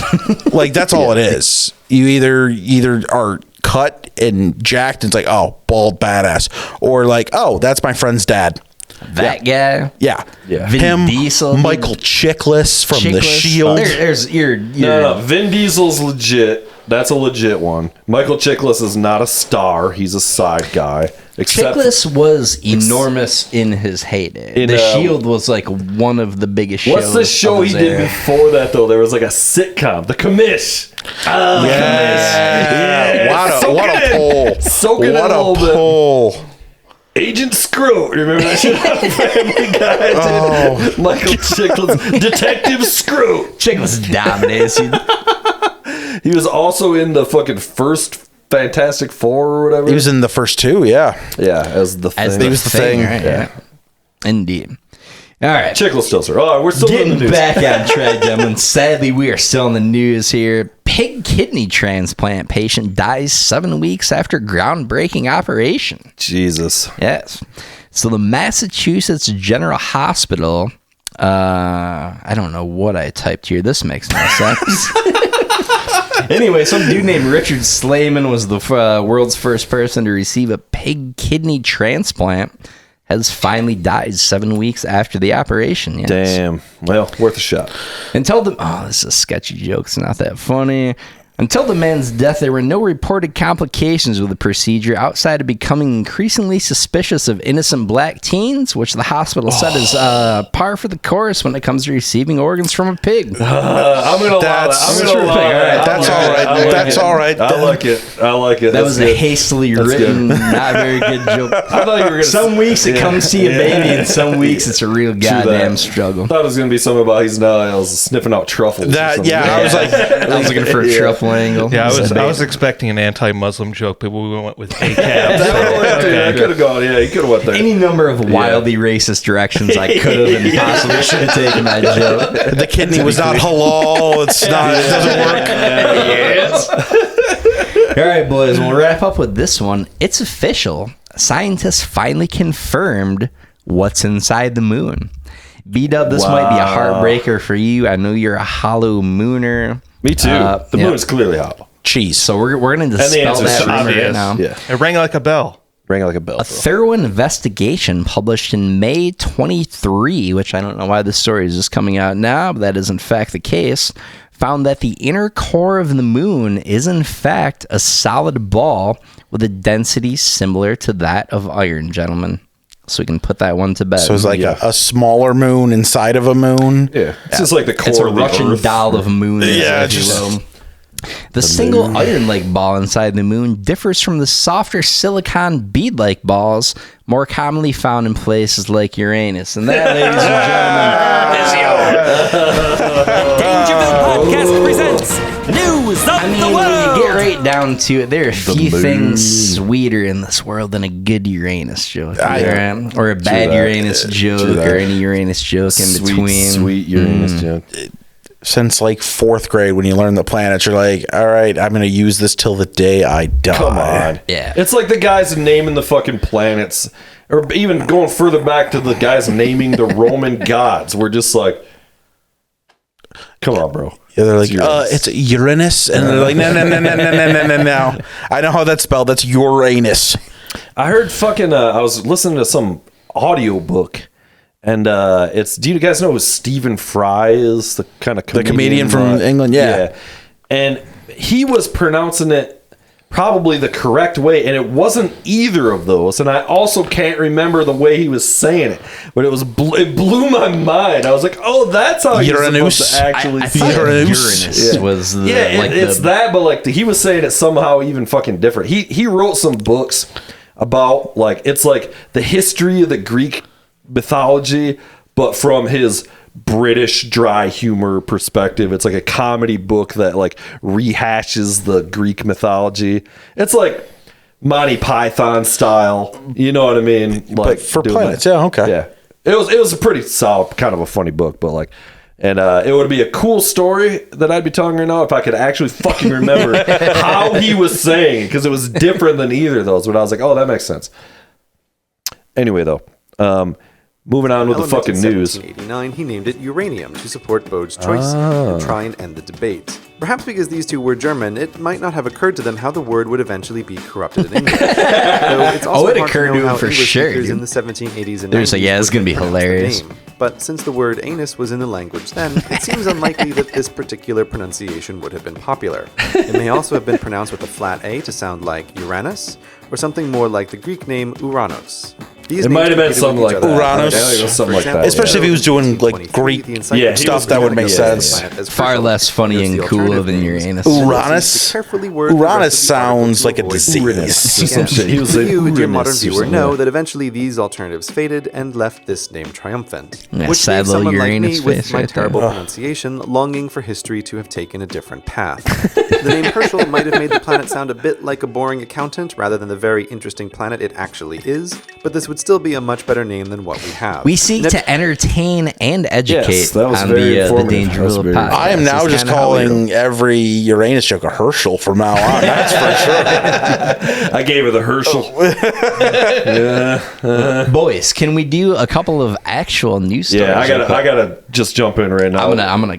We need to fucking talk about P. Diddy. Is what we need. I was gonna say, Listen, it's time for Dangerville Diddy Watch 2024. We're back, baby. This is the Coming only back. way we get views. A shameless metadata with the Dude. Diddy titles. So there. obviously today, this fucking huge ass video dropped from on 8 years ago. It's crazy. CNN, I think, had it or whatever. It's fucking. I'm sure everybody's probably seen it by the time you're seeing this, but P. It's Diddy rough to watch. Beating the shit out of his fucking girl here. Let's fucking. First of all, he did tell us that he won't stop. Let's start with that. Right. Let's start with that. He Full did disclosure say, was, bad boy for life. We heard of these things and nobody believed him. we didn't listen. We didn't listen. Let's see if we can find that video. I don't know. Who's this fuck douchebag, this by the way? Just find that video. And or let's just watch more of that Batman shit. One or the other. What the fuck? What do you pulled up here? Oh, it's the P. Diddy thing. If only we had sprung for some kind of YouTube premium. We can find the actual fucking video. Now these fucking talking heads like. That's a nice coiffed hair, by the way. That's a good looking head. There it is. All right, here we go. She's leaving. She's already been punched once, by the way. Yeah. The towel, Diddy my favorite part, is Diddy chasing her in the towel, holding it down. Oh, ooh. Sucker part. It's rough. And then kicks her. Is he wearing Croc? No, he's wearing just socks. He's got like pink socks on, too. Running around naked in pink socks. Jesus Christ, man. Grabs her bag. I told you that we won't stop. First of all, you're the biggest piece of shit in the world if you're fucking doing this to a woman. Like, this is the most bitch-made move that's ever been invented. You're supposed to be this big badass rapper, and it's just like beating on this random 110-pound. Cold coxer. Just like it stinks, dude. Are they going to show the rest? They show he starts throwing of like vases at her. Did you guys see the rest of that shit? I thought he was throwing vases at her, but it could have been the vases. It was a high-end hotel, so it was. I would say this does look like a pretty nice hotel, but Jesus Christ! Oh, it gives me like the feeling in my taint. Like, it's horrific. It's like when you're like, what are you doing? Heights. It's like when you're really high. There's a pit you feel in your stomach. You're just like, I don't like this. Like when it's like real, I'm like. This is it. Look at his fucking junk all hanging out. He's just wearing this towel. Like, what are you doing? It's just. I just want to beat his ass now. Look at that. He needs to get the fucking shit kicked out of him. He needs a grown man to step up and just fucking punch him in the face, dude. He's just one of these bitch-made dudes that has never been punched in the face. He's gotten away with the murder his entire life. Seriously. If you hit a woman, you're the biggest fucking piece of shit in the world. There's no lower person in society than someone that hits. And why is this just coming out now? Why was it? Yeah, why did it take 8 years? You guys know the answer. Right? It's fucking P. Diddy, and he paid somebody. They're like, look, this is not a hard question to answer. One bit. It's the deep state. This is it's not that, but it's the equivalent, basically. Yeah, the power and the money. Jesus. No, whatever happens to him is probably not severe enough. And also, no charges were brought against him for this. Yeah, he settled out of court. Settled. Pressed charges or whatever, and then settled and whatever. And so, why wouldn't the prosecutor press charges still? That doesn't make sense. This isn't. Oh, I don't know how you watch this video or not, but like, we should probably not charge him. Yeah, well, and apparently the whole thing was like he was pays drunk. her off, and she's like, I don't want to press charges. It is what it is. But the prosecutor unfortunately still choose to press charges. They had the video and they didn't. Right. That means the prosecution or the district attorney has probably also paid off. Yeah, probably that fucking. We were talking about that fucking bodyguard he has or whatever. Probably was fucking paying all kinds of hush money. Yeah, he's got fucking Michael Cohen in there paying hush money. Fucking. Just everybody, just like, all right, how much does it take for you to never speak again? It's one of those things, and it sounds like to your point, it sounds like a big conspiracy theory, but that's sadly how the world works in many cases, right? Like, if you've got enough money, you hand said money over, and then problem goes away, and nobody cares about it. Dude. And legitimate kudos to that chick for coming out, because he's apparently like a legitimately dangerous dude. I think he tried to blow up Kid Cudi in his fucking car like a handful of months ago. His real thing, like, right? He's not just some fake whatever guy. Like, to be fair, legitimately tries to do damage. He deserves it. I don't think anybody's repeating that. Kid Cudi stinks. In all seriousness, I have never heard Kid Cudi. That was just a joke. I have no idea. You don't need to. Joke, he's got one good song. He had one good album, 2 good albums, and then. But I still wouldn't blow up his car. I don't like Kid Rock. I'm not going to blow up his car. I mean, to be fair, he'll blow up his own car. It's probably driving a Cybertruck. I don't think you're going to blow that. Yeah, I was saying it's going to hit a pebble. And fucked. My lamest. You know how everybody jokes about having those old man moments. I had a legitimate one a couple years back. I literally had no idea, and I'm walking up to coworkers, and I knew I was behind the times with Kid Cudi, right? But I'm like, So I'm trying to check out some new rap. Have you guys heard of this Kid Cutie? This Kid Cutie out there? My God. You're just looking at me like, yeah, you're an asshole. First of all, it's been out for 10 years now. Second of all, it's not. I can't keep up with all the fucking shit, dude. I did go through fucking after Capo was on the pod. We talked about all the rap beef. It's a great rapper out of Muskegon, is a friend of ours, and so I went back and I listened to all the songs in order, which I should have done before that podcast. I'd only heard a few and went down that whole fucking rabbit hole. And, I sent Capo a message and I was like, honestly, kind of like the Drake songs better. And he goes, you would. I was like, yeah, I would. I'm sure I've heard Drake songs, obviously, just like in the grocery store in passing. I don't know a single. I can't identify a Drake song out of a lineup of two rap songs. I have no fucking idea. Do you love me? It kind of, I saw a lot of it kind of reminded me of The Weeknd. It's very similar. Is it legit? But it's like is it good? How is he? There's some good songs. There's some good. Yeah, the older Drake stuff. He's good. Like, there's a reason he's huge. Yeah, he's definitely like a pop rapper at this point. I like pop, kind of a pop guy. That's what I'm saying. I'm like, this is definitely better songs to me. Like, so I mean, that's what I like, like, it's like, it's got melody and rhymes and like the beats are cool. But Kendrick is for the culture. Yeah, well, I'm like, okay, I don't really care about the culture. I like a good song. I'm a musician. I like good music. I like good music. Yeah. This is well-trod territory, and I gotta give it another listen in fairness, but like universally, every time if I got some Pandora going on, I'm a big Dre Pandora station guy. Dre is one of my guys. Pandora's still a thing? I still use it. But when some song comes up, I'm like, who the fuck is this? Why is it on Dre? The song stinks every time. Universally, I look it up and it's Kendrick. Like Kendrick Lamar, and I can't get down with it, but it should be great. Like, it's got the Dre beats, it's got that West Coast vibe. He's heralded to high hell. It's a lot more.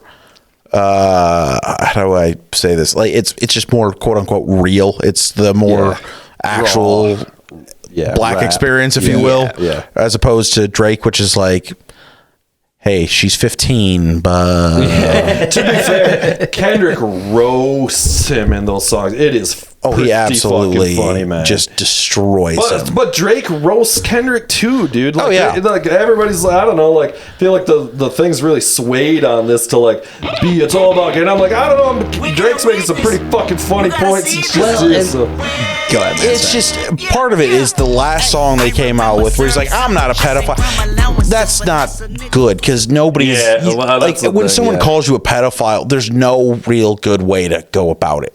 You can either deny it, which looks guilty, or you're accepting it, which means you're guilty. But that's also kind of bullshit. Like, I mean, that's a thing just in clothes. Like, you could just call anybody a pedophile, right? And that that's the last fucking final fucking trump card. Oh, you're a pedophile, and it's like, so now what? Now you got no recourse. You can't say anything. No, I'm not. Or it would be different if there wasn't like a history of behavior. They'd be like, well, he's also clearly a pedophile.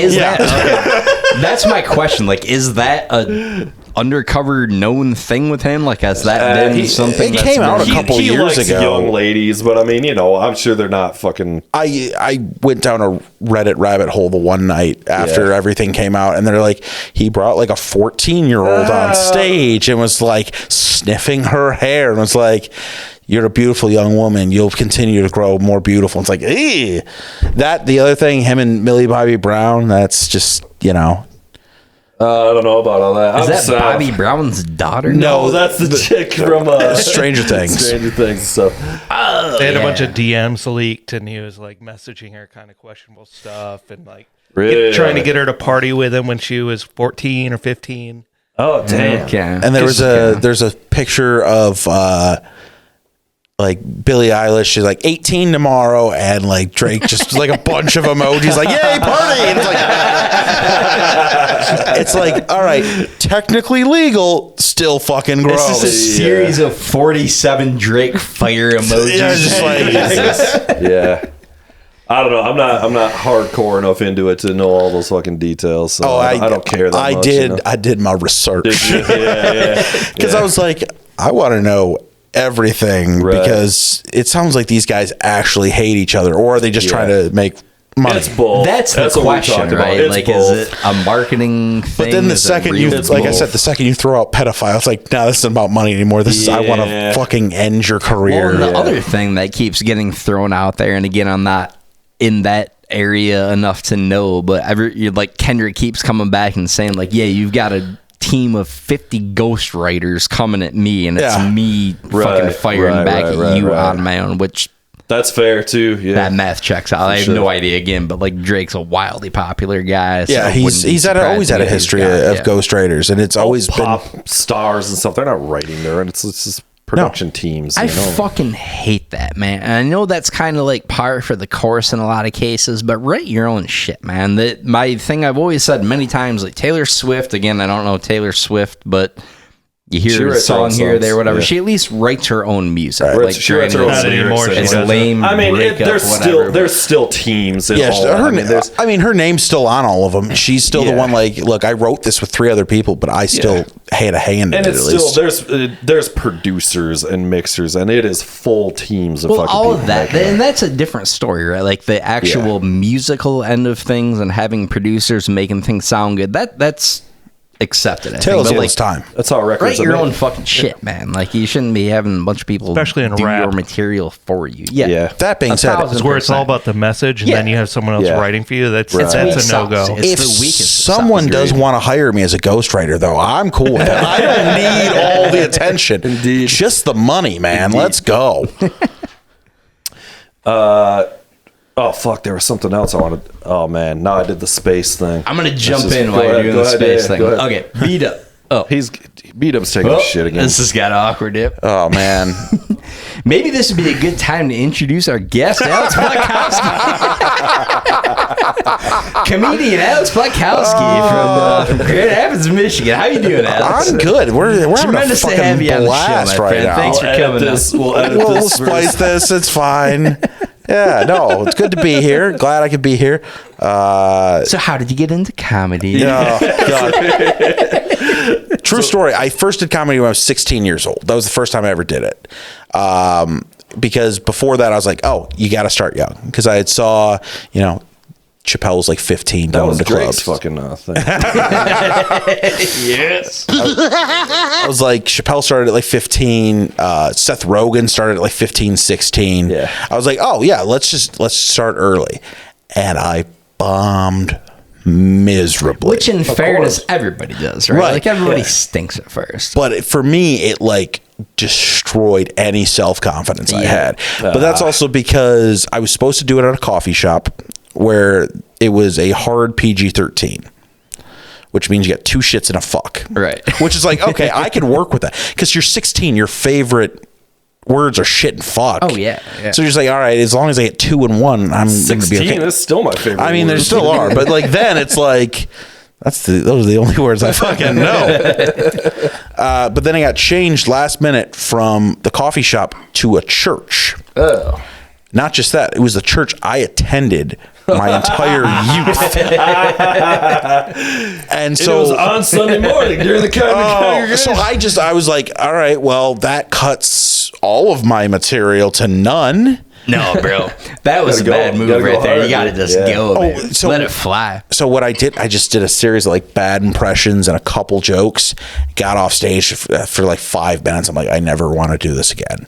And the worst part was one of the pastors at the church came up to me afterwards and he's like, son, you're going to hell. He's like, you just seemed a little off up there. You seemed like stage fright or something. I'm like, no, I don't think so. He's like, well, if you do, you just got to do what I do and picture everybody in their underwear. I'm like, you are a youth pastor, sir. Picture all the little boys in the like you can't do that. And that pastor was Drizzy.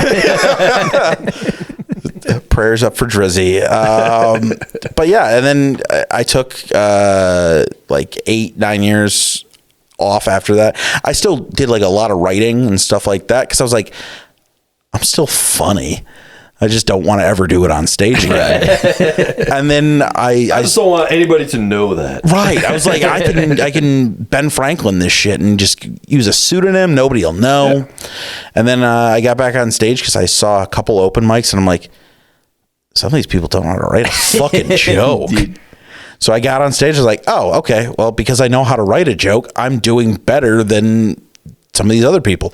And then I was like, all right. Then I caught the bug, and it's smooth sailing ever since, man. In fairness, that's a tough way to get rolling. You're unexpectedly thrown into your own church and try to do material at the last second. That's a fucking ball breaker.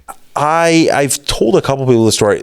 My big joke that I absolutely loved at the time, it was a joke about the number 69.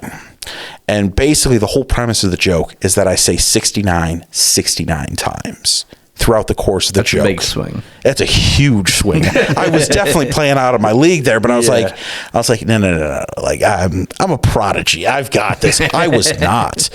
And the fact that I had to cut that entirely, I was like, that was going to eat like 3 minutes of me doing this. And now I can't do that. And I had no idea what to do. So I did like a terrible Walken impression.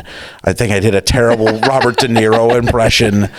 Like just going up and doing impressions, that's rough. Yeah, and especially because I was like doing what they were reacting to, like at church. Like if they're like, "Oh, this is Christopher Walken at the crucifixion." Oh, he's on a cross there, just hanging around. It's like no, like just not good. Yeah, not good at all. And what's the deal with Ovaltine? Like, it was, there was a reason I took time off because I got off that stage that night and I'm like, I'll never touch a microphone again. Right.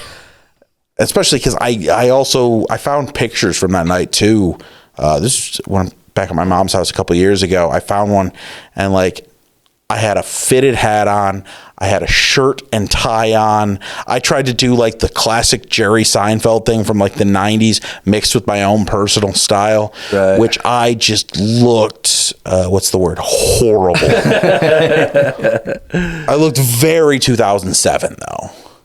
Very, very 2007. You look good in a suit, though. I don't look bad in a suit, but it was also just like... I don't know, with a fitted hat. With the fitted hat, that's what... I was like, fitted hat's never a good look. No. Fred Durst kind of began and ended that look. I don't know. If it's not my it's not a fitted hat. Where's my Grand Rapids hat, though? I see it right up there. Yeah.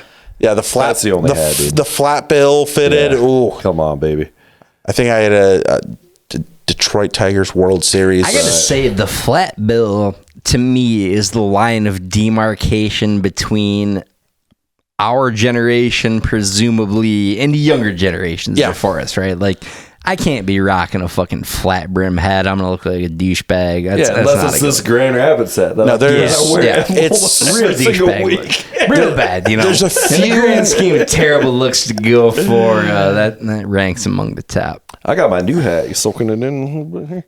Gibson? Official Gibson merchandise here, that's boys. Right. Mm-hmm. You get that comped? No. They charge me extra for it. Indeed. 20% markup. This piece of shit podcast. Yeah, until we start calling podcast Dangervilles. We'll just relax there. I used to have a Captain Morgan hat. My last name's Morgan, and I loved that hat. Oh, that's great, yeah. And fucking, it had this like colored mesh on the back. This like, and I loved it, and I like lost it. I think I lost it in a lake somewhere. And I've always Captain goes down with the ship, my guy.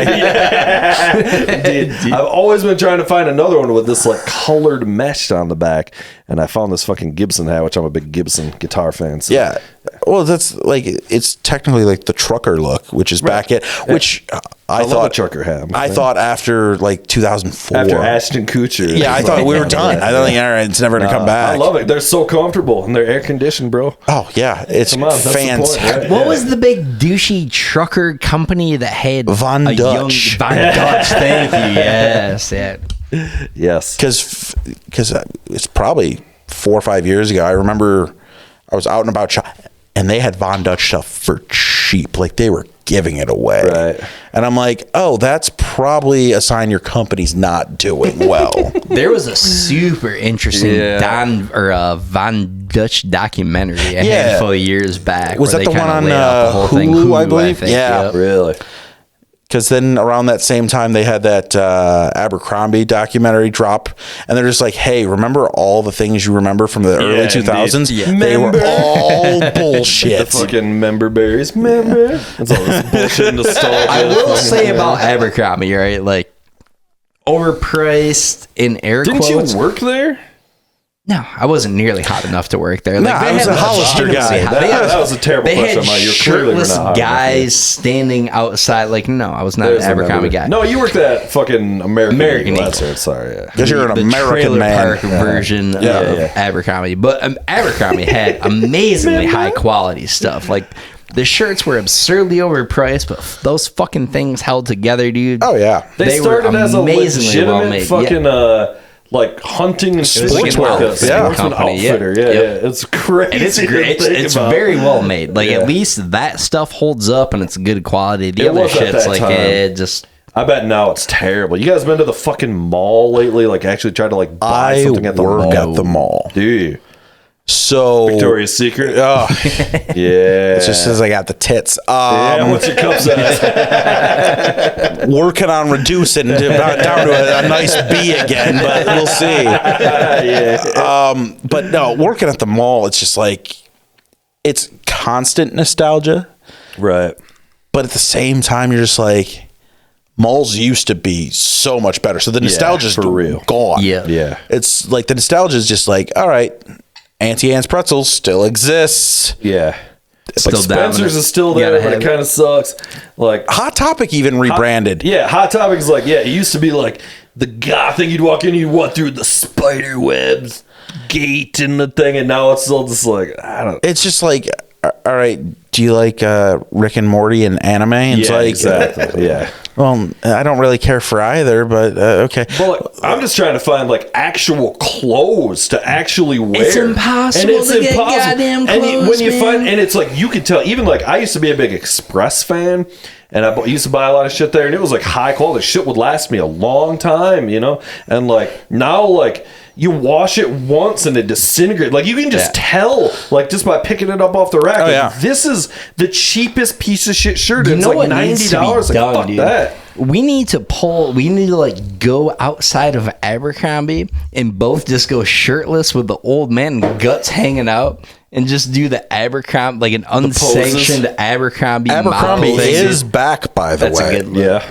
I didn't know they were ever gone. Well, so after everything that happened with them, they shut down, and then they were like, all right, the same company that owns us owns Hollister. Let's just make Hollister the one. Yeah. And then it was a couple of years ago, somebody bought them out, and they're like, all right, we're gonna be back. We're gonna and they're doing things the right way now. Right. But it's like, really, but their stuff is more expensive than it ever was. Right. They're like, well, we got quality again. How much for this pair of pants? I don't know. $200. Right. It's like if it's actually good, like I don't want to pay $200 for a fucking pair of pants, but it's like I'd pay more for something that actually fits and is decent and like, but like I just even like I used to like even like JCPenney and Kohl's and shit. Like even now it's like hard to like find like fucking clothes. It's just like if you're gonna spend them, if you don't want to spend the money, you might as well just go to H&M, get shit super cheap that you know is not going to last. Yeah, and it's literally, you might as well throw it away because good luck washing it. You wash something from H&M one time, it's over. The only things that have ever survived from H&M for me, they used to do a bunch of zip-up hoodies that I could like, there was one I had like 8 years. I don't know how it lasted that long, but it fucking did. I still got a couple of nice banana hammocks that I'm rocking. There you go. You know.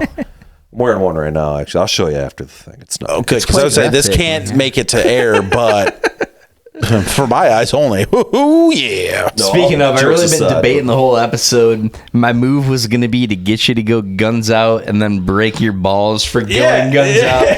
Oh, it's a good look. It's a good look, bro.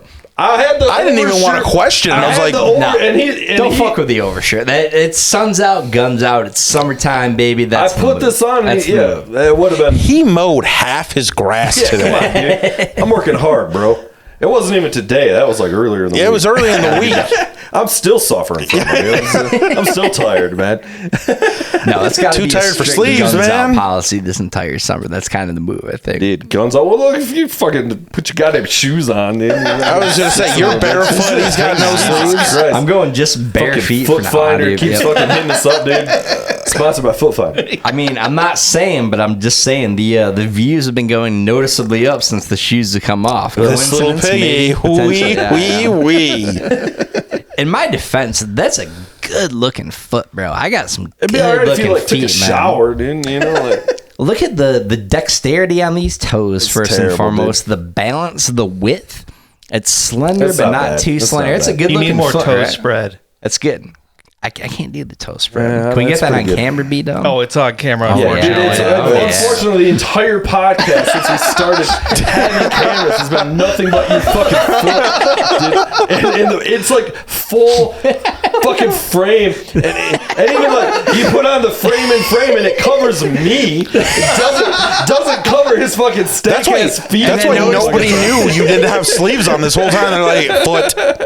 They're always marginally dirty too, which calls into Seriously, question the Jesus. cleanliness of your rug as much as anything. Oh, it is but every time fucking- it breaks his little, Very piggies crunchy. out, Very crunchy. Yeah, I It's mean, a good come look on. though. This is going to be the thing now. It's This the pod is lounge. It's unintentional. not It's gotta be done. sanitary down here whatsoever. Boys, can we change gears a little bit? Yeah. Is this a good opportunity to Yeah. change gears real quick? Okay.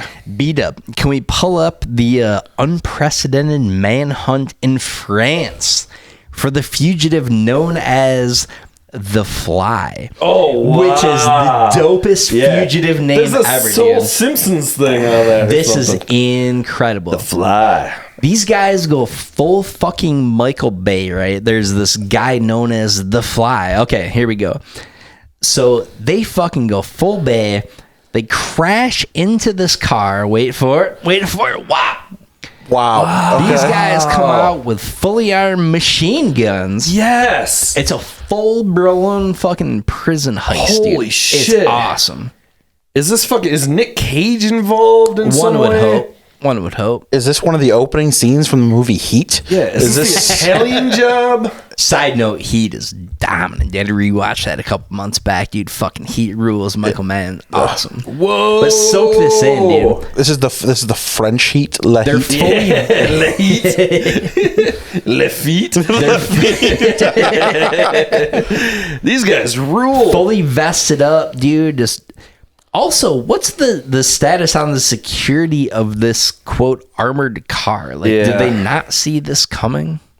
I would say, have they watched a movie? Yeah, dude. Have they seen John Wick? Like, come on. You don't have to watch all the movies, just a couple, and you're going to be okay. But how wild is that shit? You just literally crashing into a car, fucking machine guns blazing coming out. Freeing a prisoner in northern France, dude. Yeah, It's this is some outta fucking control. ambulance level shit. The right here, Fly, dude. yeah. The Fly, It's dude. the Come greatest on. It really is. Nickname Mohammed ever. Amra, known as The Fly. So what did this guy do, though? You don't want to know.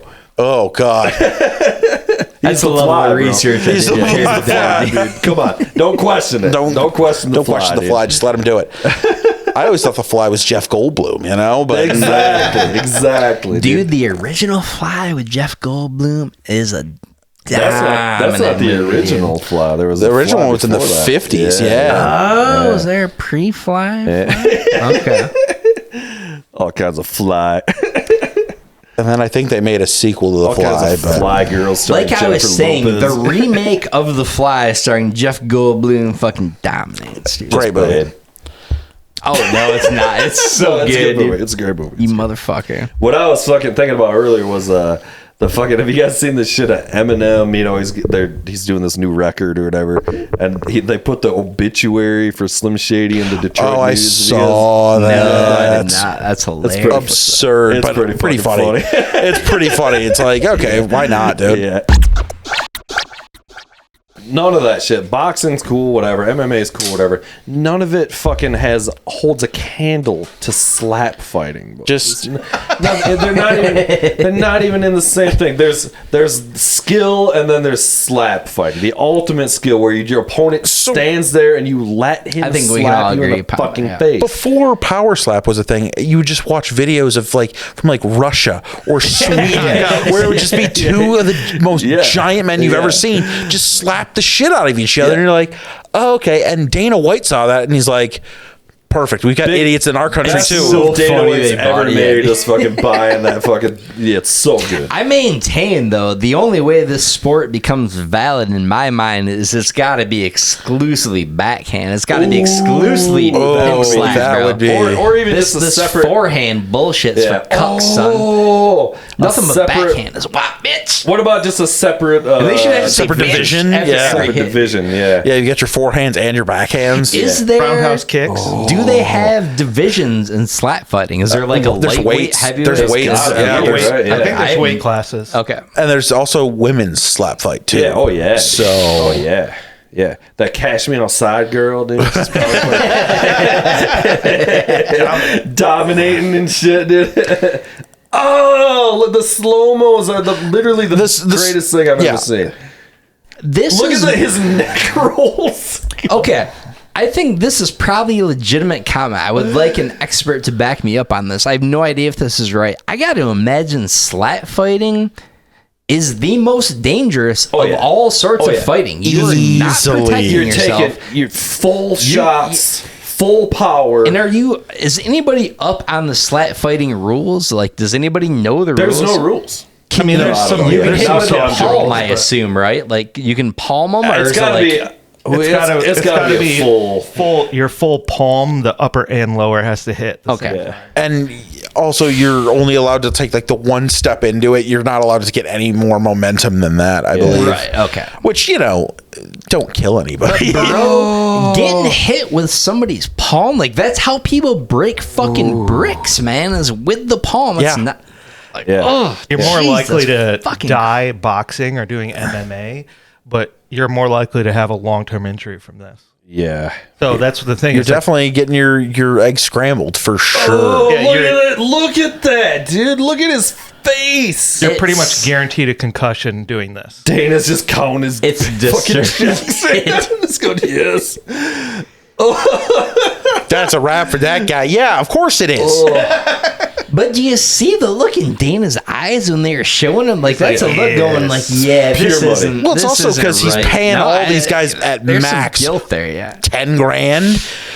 Yeah, he's real guilty. He's sleeping on his going to bed, drying his fucking eyes with $100 bills, sleeping, wiping his ass with fucking hundreds of shit. Just going, oh man, I feel so bad. And I don't mean like that. If you sign up for it, if you're dumb enough to do this shit, that's the great thing about America. But Jesus fucking Christ, does this look horrifying? He goes full back. Watch these technique where they dip. The amount, look at that fucking Christ, dude, look at his face, bro.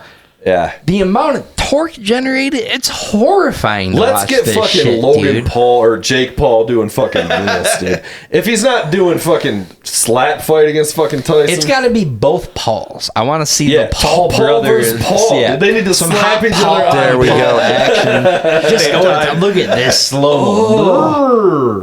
And he just eats it. This guy's a beast, dude. That guy who slapped him is a fucking beast too. To take that, look at him taking that, just going, fuck you. He's shaped like a pyramid. Come on, man. Strong base, man. It's vicious, dude. Damn. We'll just fucking sit here and watch this shit.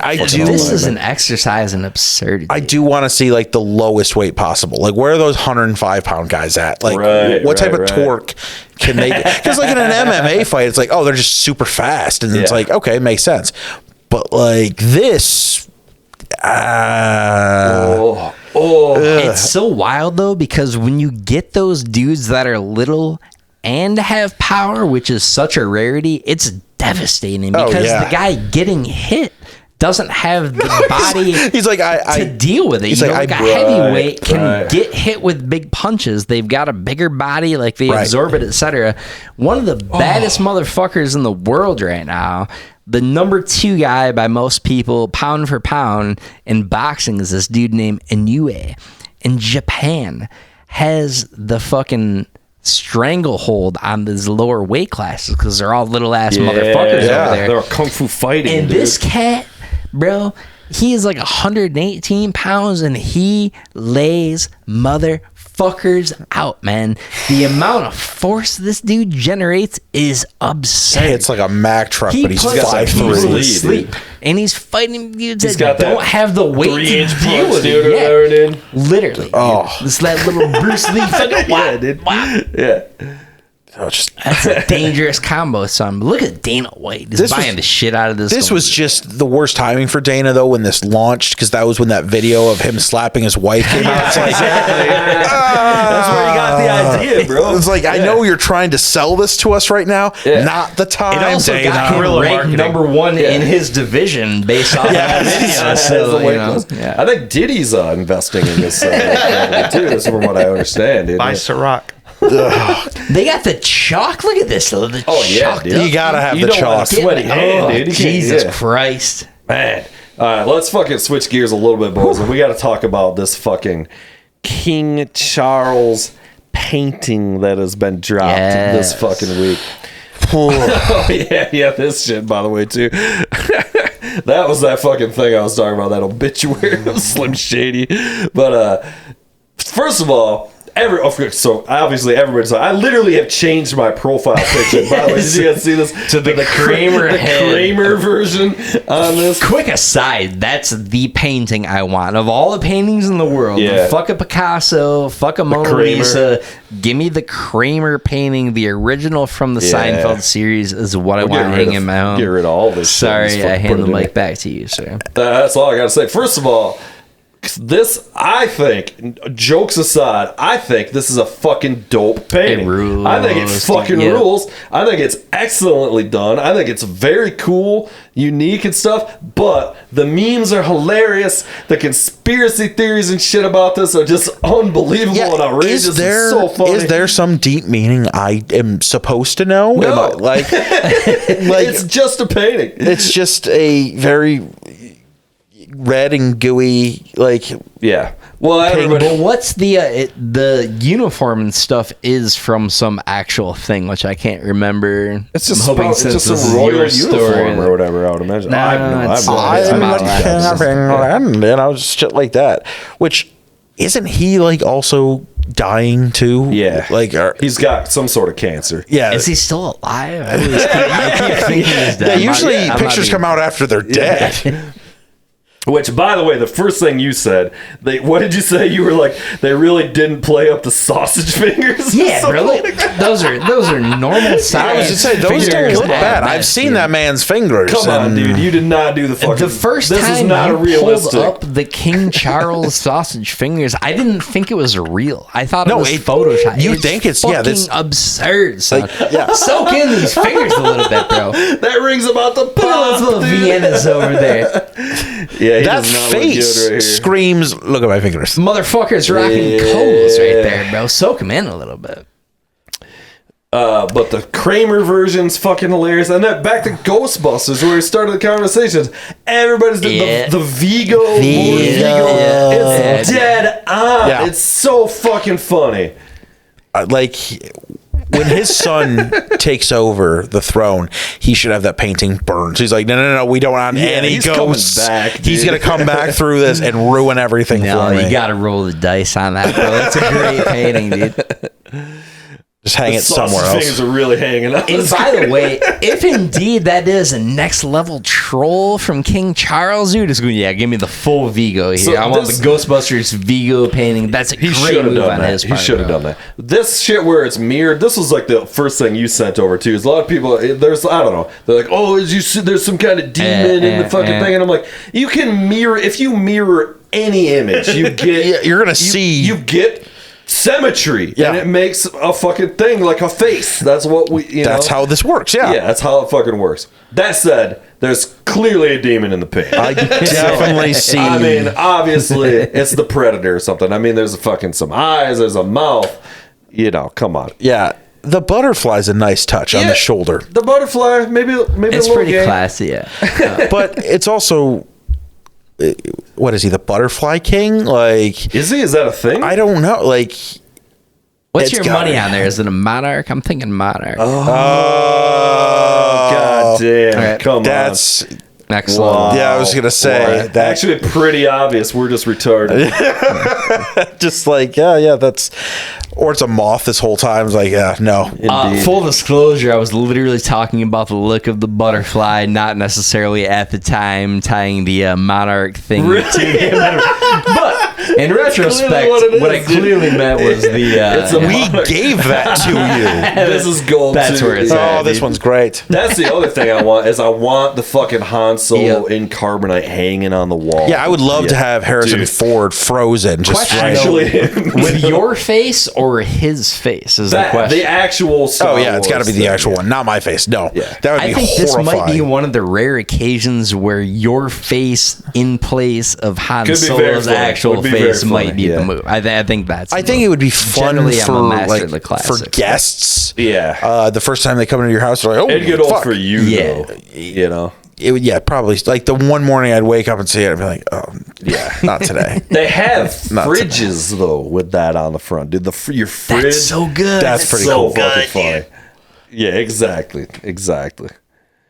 Yeah, because what happens if the king wanted to does the king still have that type of power that he could kill him? No.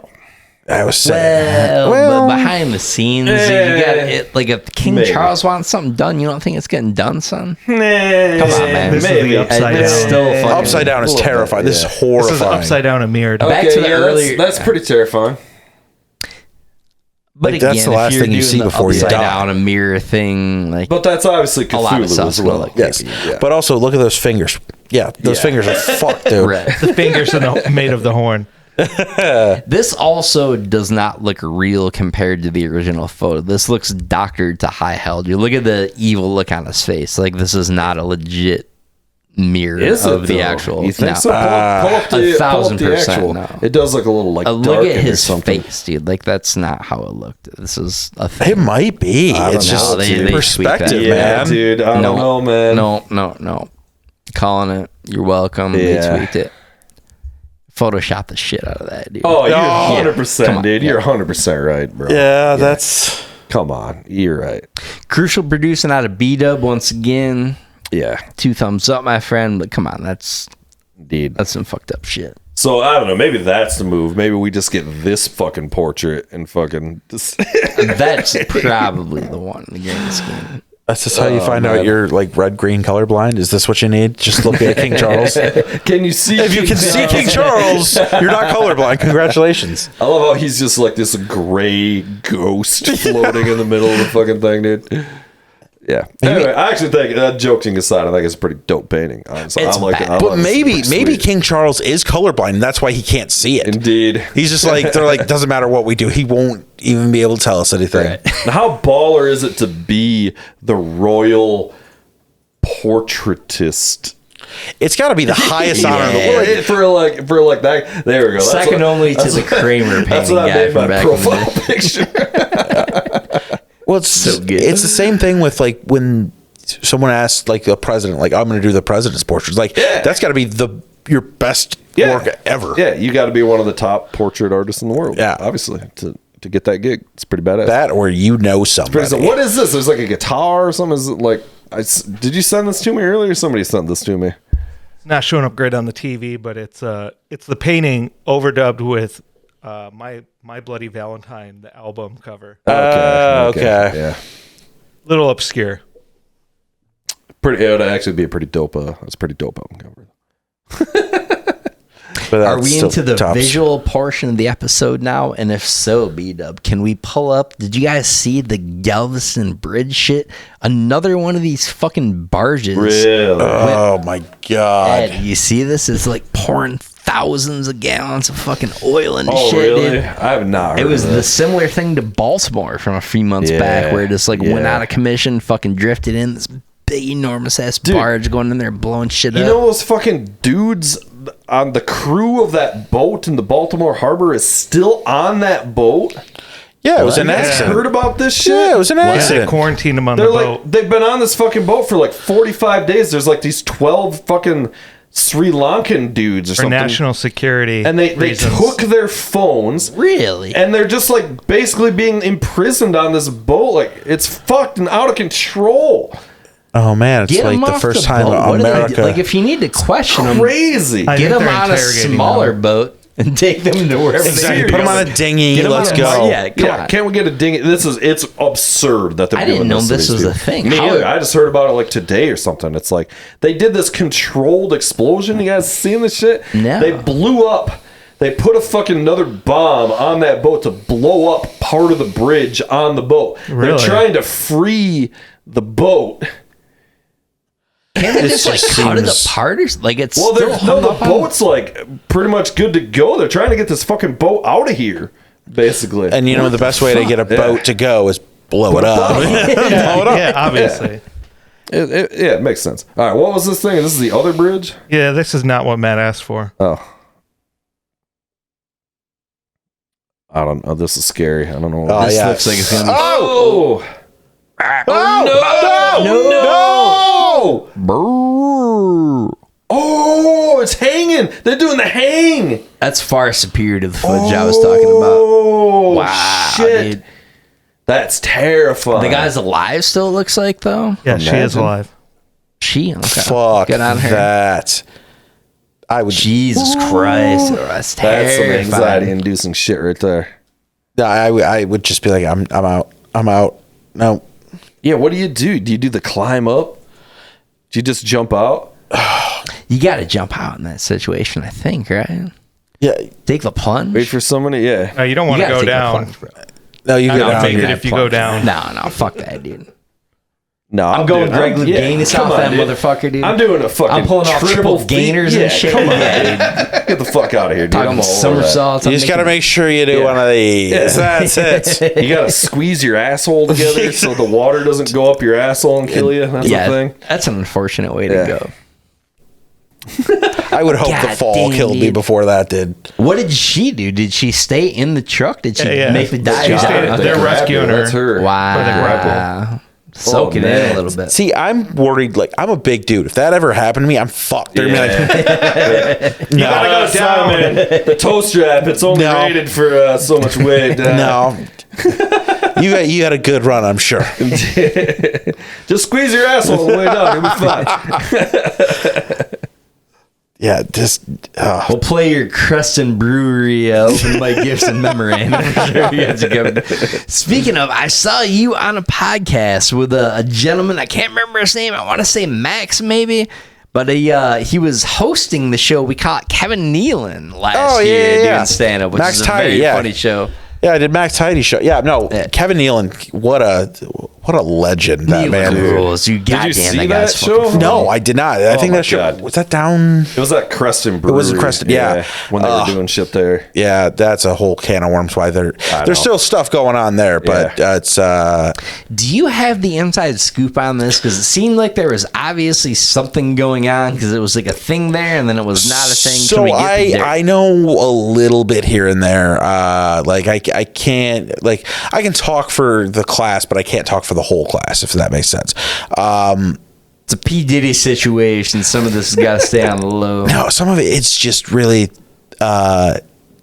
carnies are people that you can find everywhere. Carnies aren't just for the circus and professional wrestling anymore. They want to set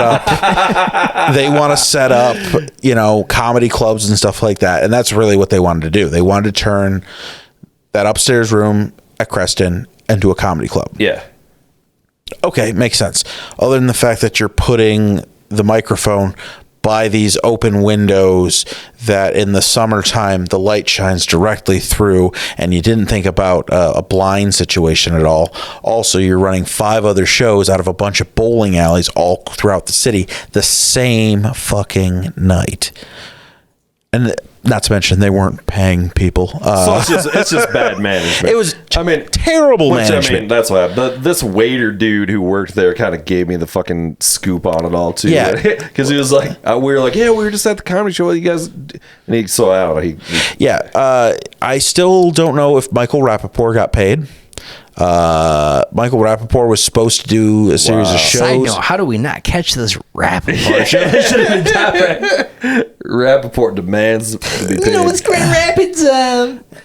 He was my Rappaport. that wasn't a bad rap. It was pretty good. I wanted to hear more. Yeah, I was just like, no, please keep going. That was it. It's like he's in the room with us, and he would tell us he hasn't gotten paid.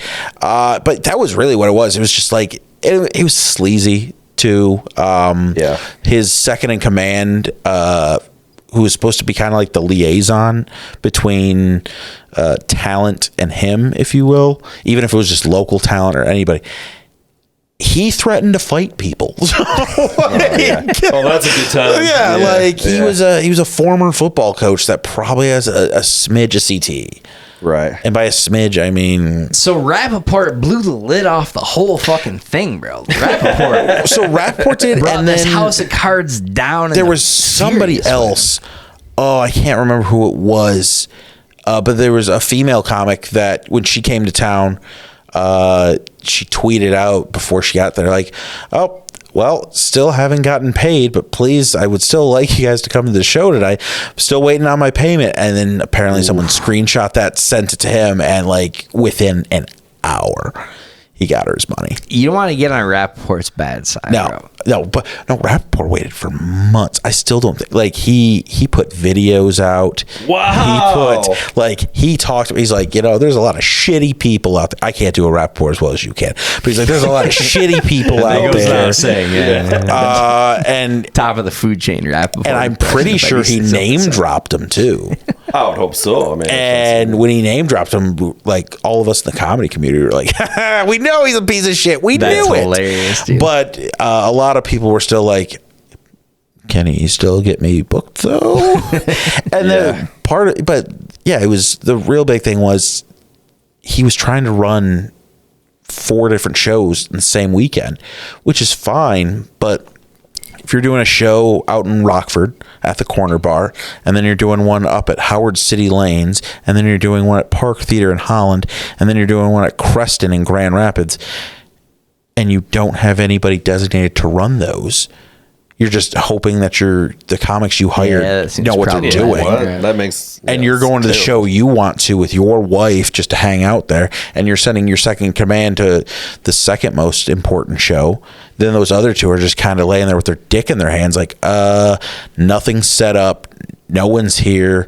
Who's collecting money for tickets? Are we selling tickets at the door? What's going on? And nobody having a fucking clue. Yeah, lame. Well, that sucks because fucking the spot there at Creston's badass. Yeah. I mean, like, and a friend of mine's still doing shows out there once a month now. It's just local talent now, once a month. I think for the end of May, he's got a show coming up there. So it's nice that space is still there. It's a shame that we're not getting the national talent we used to be able to get there. Because Kevin Nealon there, that's fucking awesome. Nice. Sweet, dude. Yeah, I met Jimmy Kimmel's sister, Jill Kimmel, there. Jill Kimmel, absolute sweetheart. And his second in command didn't like it because I came up to see her the one night and I blew right past him when he was at the door trying to run security. I was like, no. And I go right into the green room and he like follows me and he's like, you're not allowed to fucking be in here. And she's like, no, he's with me. And I was just like, suck my dick. It was great. It was so rewarding because that guy sucked. So when, you have the talent basically saying, fuck off now. Oh, man, just makes you feel good. Makes you feel special. Nice. What kind of places you typically play at? So I try to go all over. I host my own show here in town every week. I host an open mic over at the Tip Top Deluxe Bar and Grill over on the west side of town. Tip Top, I've been there. Yeah. Do a lot of great music there the rest of the week. I have Tuesdays. That's my day. And I've been hosting that show for like 2 years now. Nice. Which it's the longest running show at Tip Top, period. And I think it's the longest running open mic in Grand Rapids too. Oh, yeah, I would imagine. It's been around forever, been through a bunch of different hosts. And I love that show. I love doing that show because I give a shit about my show. Like, I'm not saying people that run their own shows don't give a shit about their shows, but sometimes it's like, all right, you're not giving 100% effort in, and I get it. There's weeks you don't want to. Yeah. But like every week I go in there and I'm like, all right, where's my energy? I need to find it. I need to get this show going. Even the nights where it's like, all right, there is one drunk old man sitting at the bar. He's been talking to his drink since I got here at 8:00, and the show doesn't start till 9. So this sucks. And then there's one girl sitting up front that we don't know why she's still here, but she's still like supporting the show every week. All right, that's who we're playing to tonight. And you still got to come correct at all times. Hell yeah. That's the attitude to fucking take. Yeah. Did you watch Baby Reindeer? I did. And let me tell you this. That is not what comedy is like. No, but it's based on a true story. Right. Though, yeah. He's doing this crazy exaggerated version of his stupid show, but like the concept of how he was doing bad comedy as part of this story that he tells and shit. Regardless of that, and also British stand-up is different. It's different. It's kind of whack, honestly. Yeah. But that fucking show, did you guys catch this shit? I haven't seen it yet, no. Dude, it was fucking intense, man. Well, especially because I got, like, I binged it all in a night, which was probably a mistake. Yeah, we mostly did too, yeah. I got through like the first 3 or 4 episodes, and I was talking to a friend of mine, and they got through, I think episode 4 was when they kind of do the reveal of everything. Yeah, the callback or whatever, the flashback. And because I don't want to spoil it for you, because you should watch it. Spoiler it's alert. fucking insane. It's a good shit. Yeah, I've heard Dude. good things. And show. when that happens, I was just like, I probably should just go to bed. But then I was like, now you gotta watch. I was like, more. no, I need to finish it just for the resolution. Like I need for this. sure, for sure. And then when I got it, I was like, I still should watch something else before I go to bed because I still feel gross. Oh yeah, it hurt my. You know what I just watched for the first time? Though, you guys ever see Kings of Comedy? The Scorsese King flick of from Comedy, the 80s yes. with De Niro. De Niro, Yep. Rupert Pupkin is and Jerry Lewis is in it. Really? It's one of my favorite movies. It was one of my favorite movies before I even started doing comedy, just because I was like, oh, this is De Niro deranged, but it's not like Taxi Driver where it's just like, right. Yeah. And what's the name of this movie? The King of Comedy. The King of Comedy. I don't know that I know this. And look at that! Look at that mustache! Look at that mustache! Also, callback to I guess not callback because we were talking about it, but Entourage, one of my favorite shows of all time. I love Entourage. There's a whole thread like 5th season or something where there's the whole Rupert Pupkin thing. Really? On Vince's phone, which is from this. Which because he was like a stalker, basically. So, did you see Joker? Yeah. Yeah. Joker is essentially this movie. Right, and that's like why Robert De Niro is probably in Joker. It's like it's a whole callback. Interesting. I didn't know that. Wow. Yeah. It's like if you watch them side by side, it does lessen Joker a little bit, but I also think it does bring attention to this movie, which, like you said, you've never heard of it, so now it's like, all right, cool. I don't think it lessens it one bit. I think that's the intent is like, hey, we've got definitely the homage was made. I think it was more of an homage. Yeah. Interesting. Yeah. That's badass. King Comedy rules, though. Highly recommend. I'm definitely gonna watch that. What do you guys think of this new fucking Joker? You guys seen the previews for the Joker 2? Oh, with Lady Gaga. Folly, it's going to be a musical. Yeah, it's just a crazy musical. Which I don't think this was necessary. Will I see it? More than likely, but I just... It's one of those things, like, why did you... I think that's my stance on it across the board. Like, I'm going to watch it, and the first one fucking ruled, dude. And the fact that Todd Phillips, of all people, made that movie... Who would have thought? Like, who would have thought The Hangover and it was Old great. School... But the whole musical angle, like, I think I could do it. I think I'm really gonna like it. I think they had a really good idea.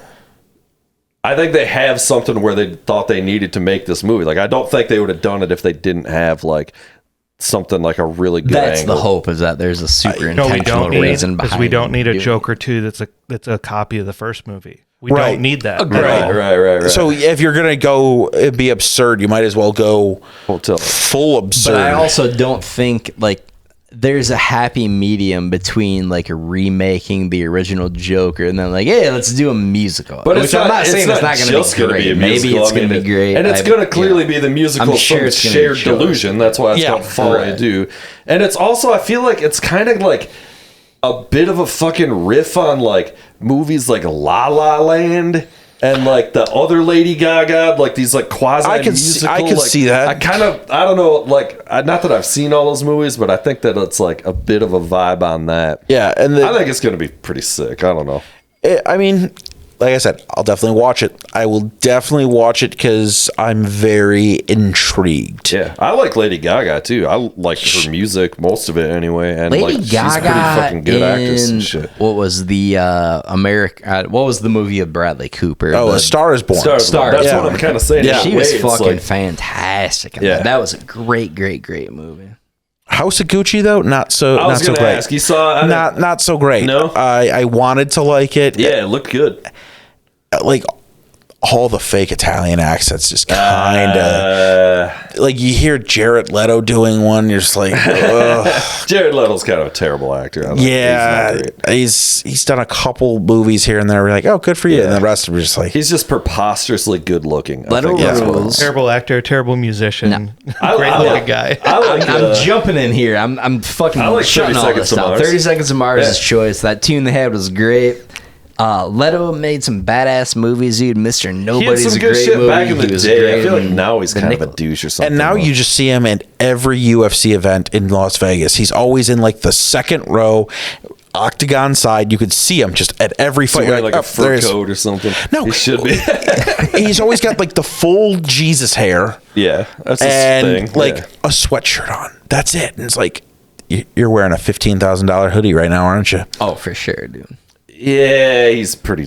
I don't know. Now dude. Leto's the I don't man, know. dude. What is this? You guys are fucking way off base on all this I stuff. don't know, It's a dude. Marvel movie starring Jared Leto. Is this the Morbius? This is Morbius. It's Yeah. Morbid time. I heard it was the worst Morbid movie. time. We'll go ahead and exclude this from the filmography of Leto, but It looks pretty goddamn terrible. I haven't watched it yet, even a hate watch yet. He also had cornrows in the movie Panic Room. So I think that also. the guy with cornrows is great. That's universally good. I kind of hated Panic Room too. That was a David Fincher flick. It too, was, I think, yeah. And I really wanted to like it, but I kind of hated it. I don't remember the last time you watched it, but watch it again. Well, yeah, fair. That's totally fair. I saw it one time in the theater when it came out. Okay, so So you long would have been a fucking time younger ago. man too. For So sure, yeah, like yeah. it's I rewatched it probably 6-8 months ago. Yeah. And I was like, oh, because Is it Jodie Foster? Jodie Foster Okay. and Kristen Stewart. Yeah, She plays and, Yeah. Oh, that's hilarious. And Forrest Whitaker's Forrest Whitaker, thank you. Yeah. And Kristen Stewart is super annoying in the movie, and Yeah. she does kind of I take it. think that was part of what I hated about it when I saw it the first time. But because it's a Fincher movie and it's so dark Yeah. the whole time, I still enjoy it. I And remember being a pretty choice, and I watched it at the time. I haven't seen it since, I but just remember kind of being just bored by it. I don't know, but again, like it was. I mean, when did this come out? 2006? Oh, probably earlier than that. Probably Earlier than that. 03, Yeah. 04. Yeah, so I mean, like, yeah. I mean, it's still not one of those like I wouldn't even say it's top 5 essential Fincher. No, Yeah. it's one of those like. And I'm like expecting like, it's like Seven and Fight Club are my favorite movies ever, so like going into this at the time, it was like, But at the end of the day, like a mediocre Fincher movie is still Yeah, better for than sure, for 98% Right. of anybody else. It's why Alien 3 is not a terrible movie. yeah. Right. I felt that way about his new one, The Killer or whatever too. I liked it. I liked that I movie. liked it. I'm not saying I didn't like it. It was cool, but I was also kind of like, yeah, it was cool. Like whatever. It was one of the coolest looking movies I saw in a while. Yeah. I was like, oh, that's like the story's kind of weak, but Yeah, it not a lot looked happened. cool. The I think that was soundtrack's kind of the phenomenal. intent, though. Like, it was a cool hitman movie about just like different. the life of a hitman. Yeah. It's not like, we're running know. around doing this. Like, Yeah. I like that it was understated. Fincher fucking rules. Fincher rules, And 100%. every movie Yeah. can't be the greatest movie ever made, right? And Yeah. I'm saying this He's as making- the guy he wants that to make weird art house. Not everything's the and I've got a masterpiece. Some propensity to things be are like, if it's weird not little the things. best thing ever done, it's dog shit. So that's the unfortunate direction I go. But like, still, it was pretty sweet. I do feel like liked it. everybody has a different favorite Fincher movie, though. Yeah. I mean, I'm a Zodiac guy. It's got to be Fight Club. Is the only Zodiac's a great flick. Zodiac's great. I'm a Zodiac guy. That's my favorite of the. Yeah. I know a lot of people are Fight Club guys. I know a lot of people are Seven guys. That's another fucking. That's been on the rotation. That's another Trent Reznor soundtrack, and that's how I heard about the movie. I was like, I didn't even know this existed, and like the soundtrack's incredible. Social Network. It's got to be on. I haven't seen it. It's top tier. You haven't seen this, but it's top tier. Fantastic. Right? Gone Girl is really good. Love Gone Girl. I don't think I can give that the nod for my favorite. Wait, what's the Timberlake? What did he do for Timberlake? Oh, Suit and Tie, that music video, yeah. Oh, I did because I didn't know that. David Fincher used to do like tons of videos. Yeah, you did a bunch of Madonna commercials. House of Cards. I didn't know Fincher was up on House of Cards. That was great. That's a Fincher show back in the day. Okay. Yeah, he did. Like, it was one of those. He was Benjamin Button, by the way, dude. Benjamin Button is such a fucking great movie. Oh my god, it's fantastic. It's Step good. your Fincher game up. Little boring. Little 2002. A Perfect Circle video though, classic. Fight Club, definitely the best movie. The Game is fucking great. That's Fincher. The Game, great fucking movie, dude. Michael Douglas, baby. Seven, of course. Fincher is the goddamn man. Yeah, those were really his end big, of the day, like feature films. Dude, fucking that was his first one. Was Alien 3. Before that, it's all. That's a huge call on your part. I kind of forgot Fincher was that guy, dude. Yeah, but Alien 3 is pretty fucking good. I like it. A friend of mine, he's one of my best friends, but this is where we get. He's like, Alien 3 is the best Alien outside of the. Oh, really? Come on, no way. No, I'm sorry. It's my favorite Alien. Yeah, not the best Alien. It's my favorite. Fair. If you got a personal favorite, but like objectively, like get the fuck out of here. No, it isn't. Both Alien and Aliens is better. I don't remember as far as I liked Prometheus, so I love all that shit. I love all the new Alien shit. I'm a Prometheus hater. Love Prometheus. That's like my favorite one, dude. Fucking so awesome. There's the new one that's coming out. Yeah, look up what's the name of the new one? The new one that looks badass. Because there was one that came out a couple of years ago, Alien Covenant, which was okay. Oh, that was kind of the sequel to Prometheus. Yeah, that was kind of bad. I liked that too. That one was. It was like, I liked it, but Prometheus was just the right amount of standalone and weird and terrifying. Dude, when she has that alien abortion, Noomi Rapace is the shit, first of all. She's so good. She gives herself that fucking alien abortion. It is terrifying and intense. I have found Prometheus to be one of the hardest movies to classify because I was so excited to see it.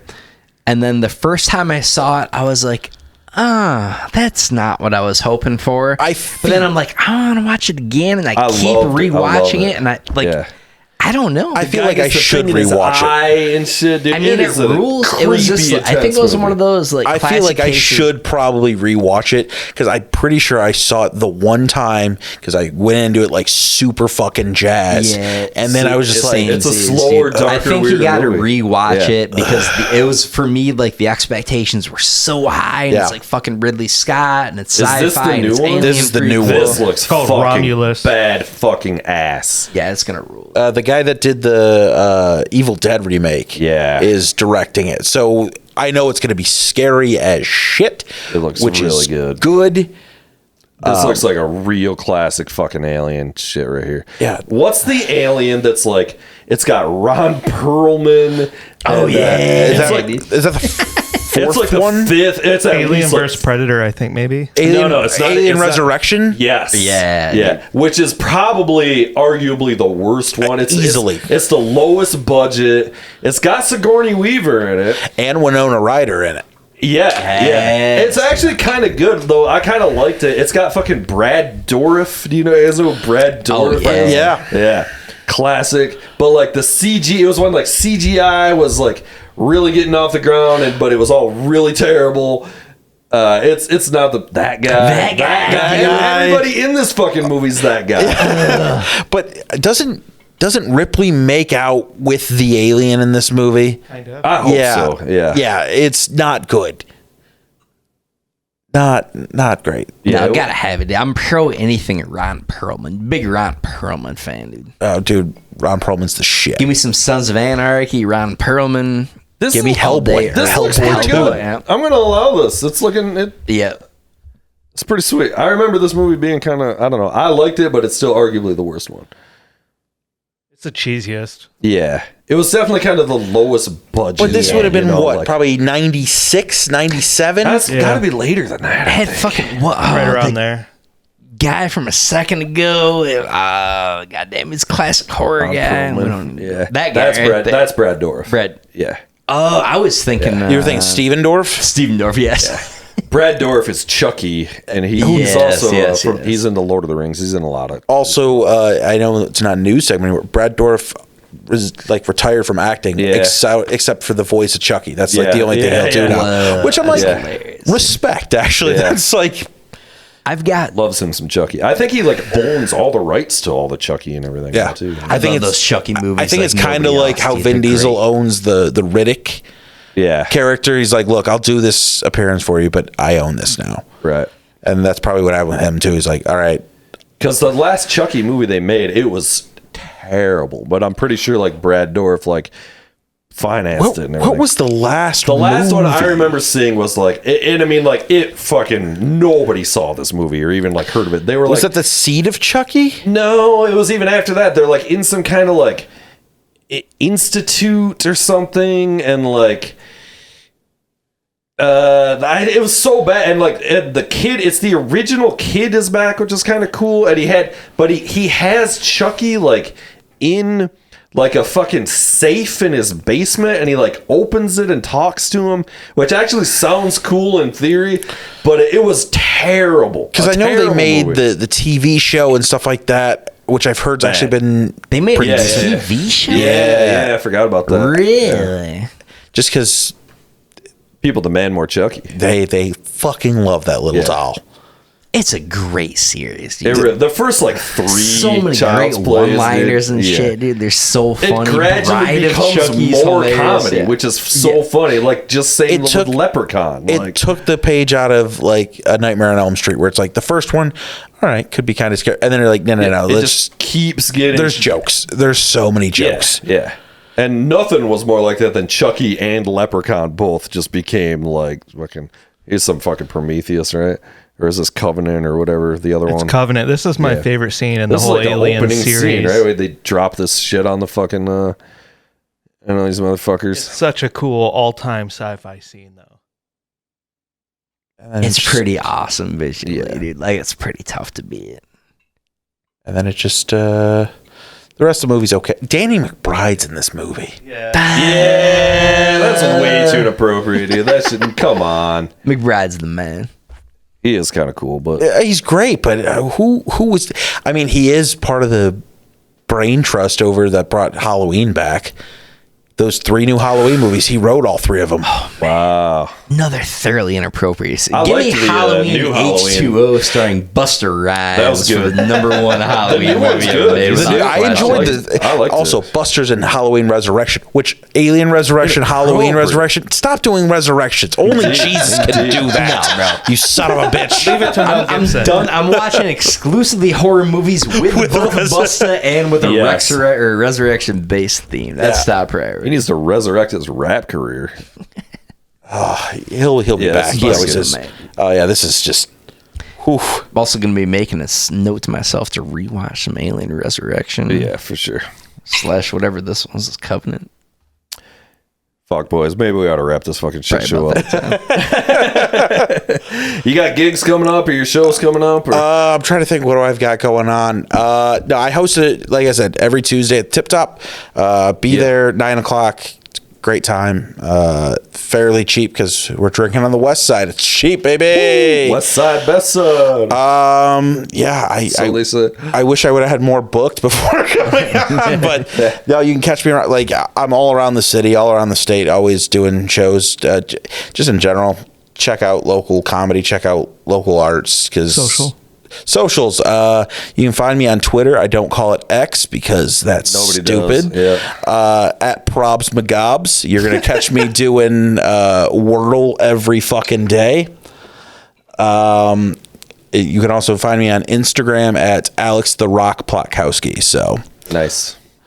Sick, man. Thank you so much for fucking coming. Thank you for having me, guys. This was a lot of fun. It was a blast. Yeah, we'll definitely fucking have you come hang, bro. Yeah, you guys need to you need to rewatch Panic Room, and you need to watch Alien 4. We got a lot of homework to do after this episode here. So, all right, y'all. Let's fucking wrap this shit up. Yeah. All right. Peace.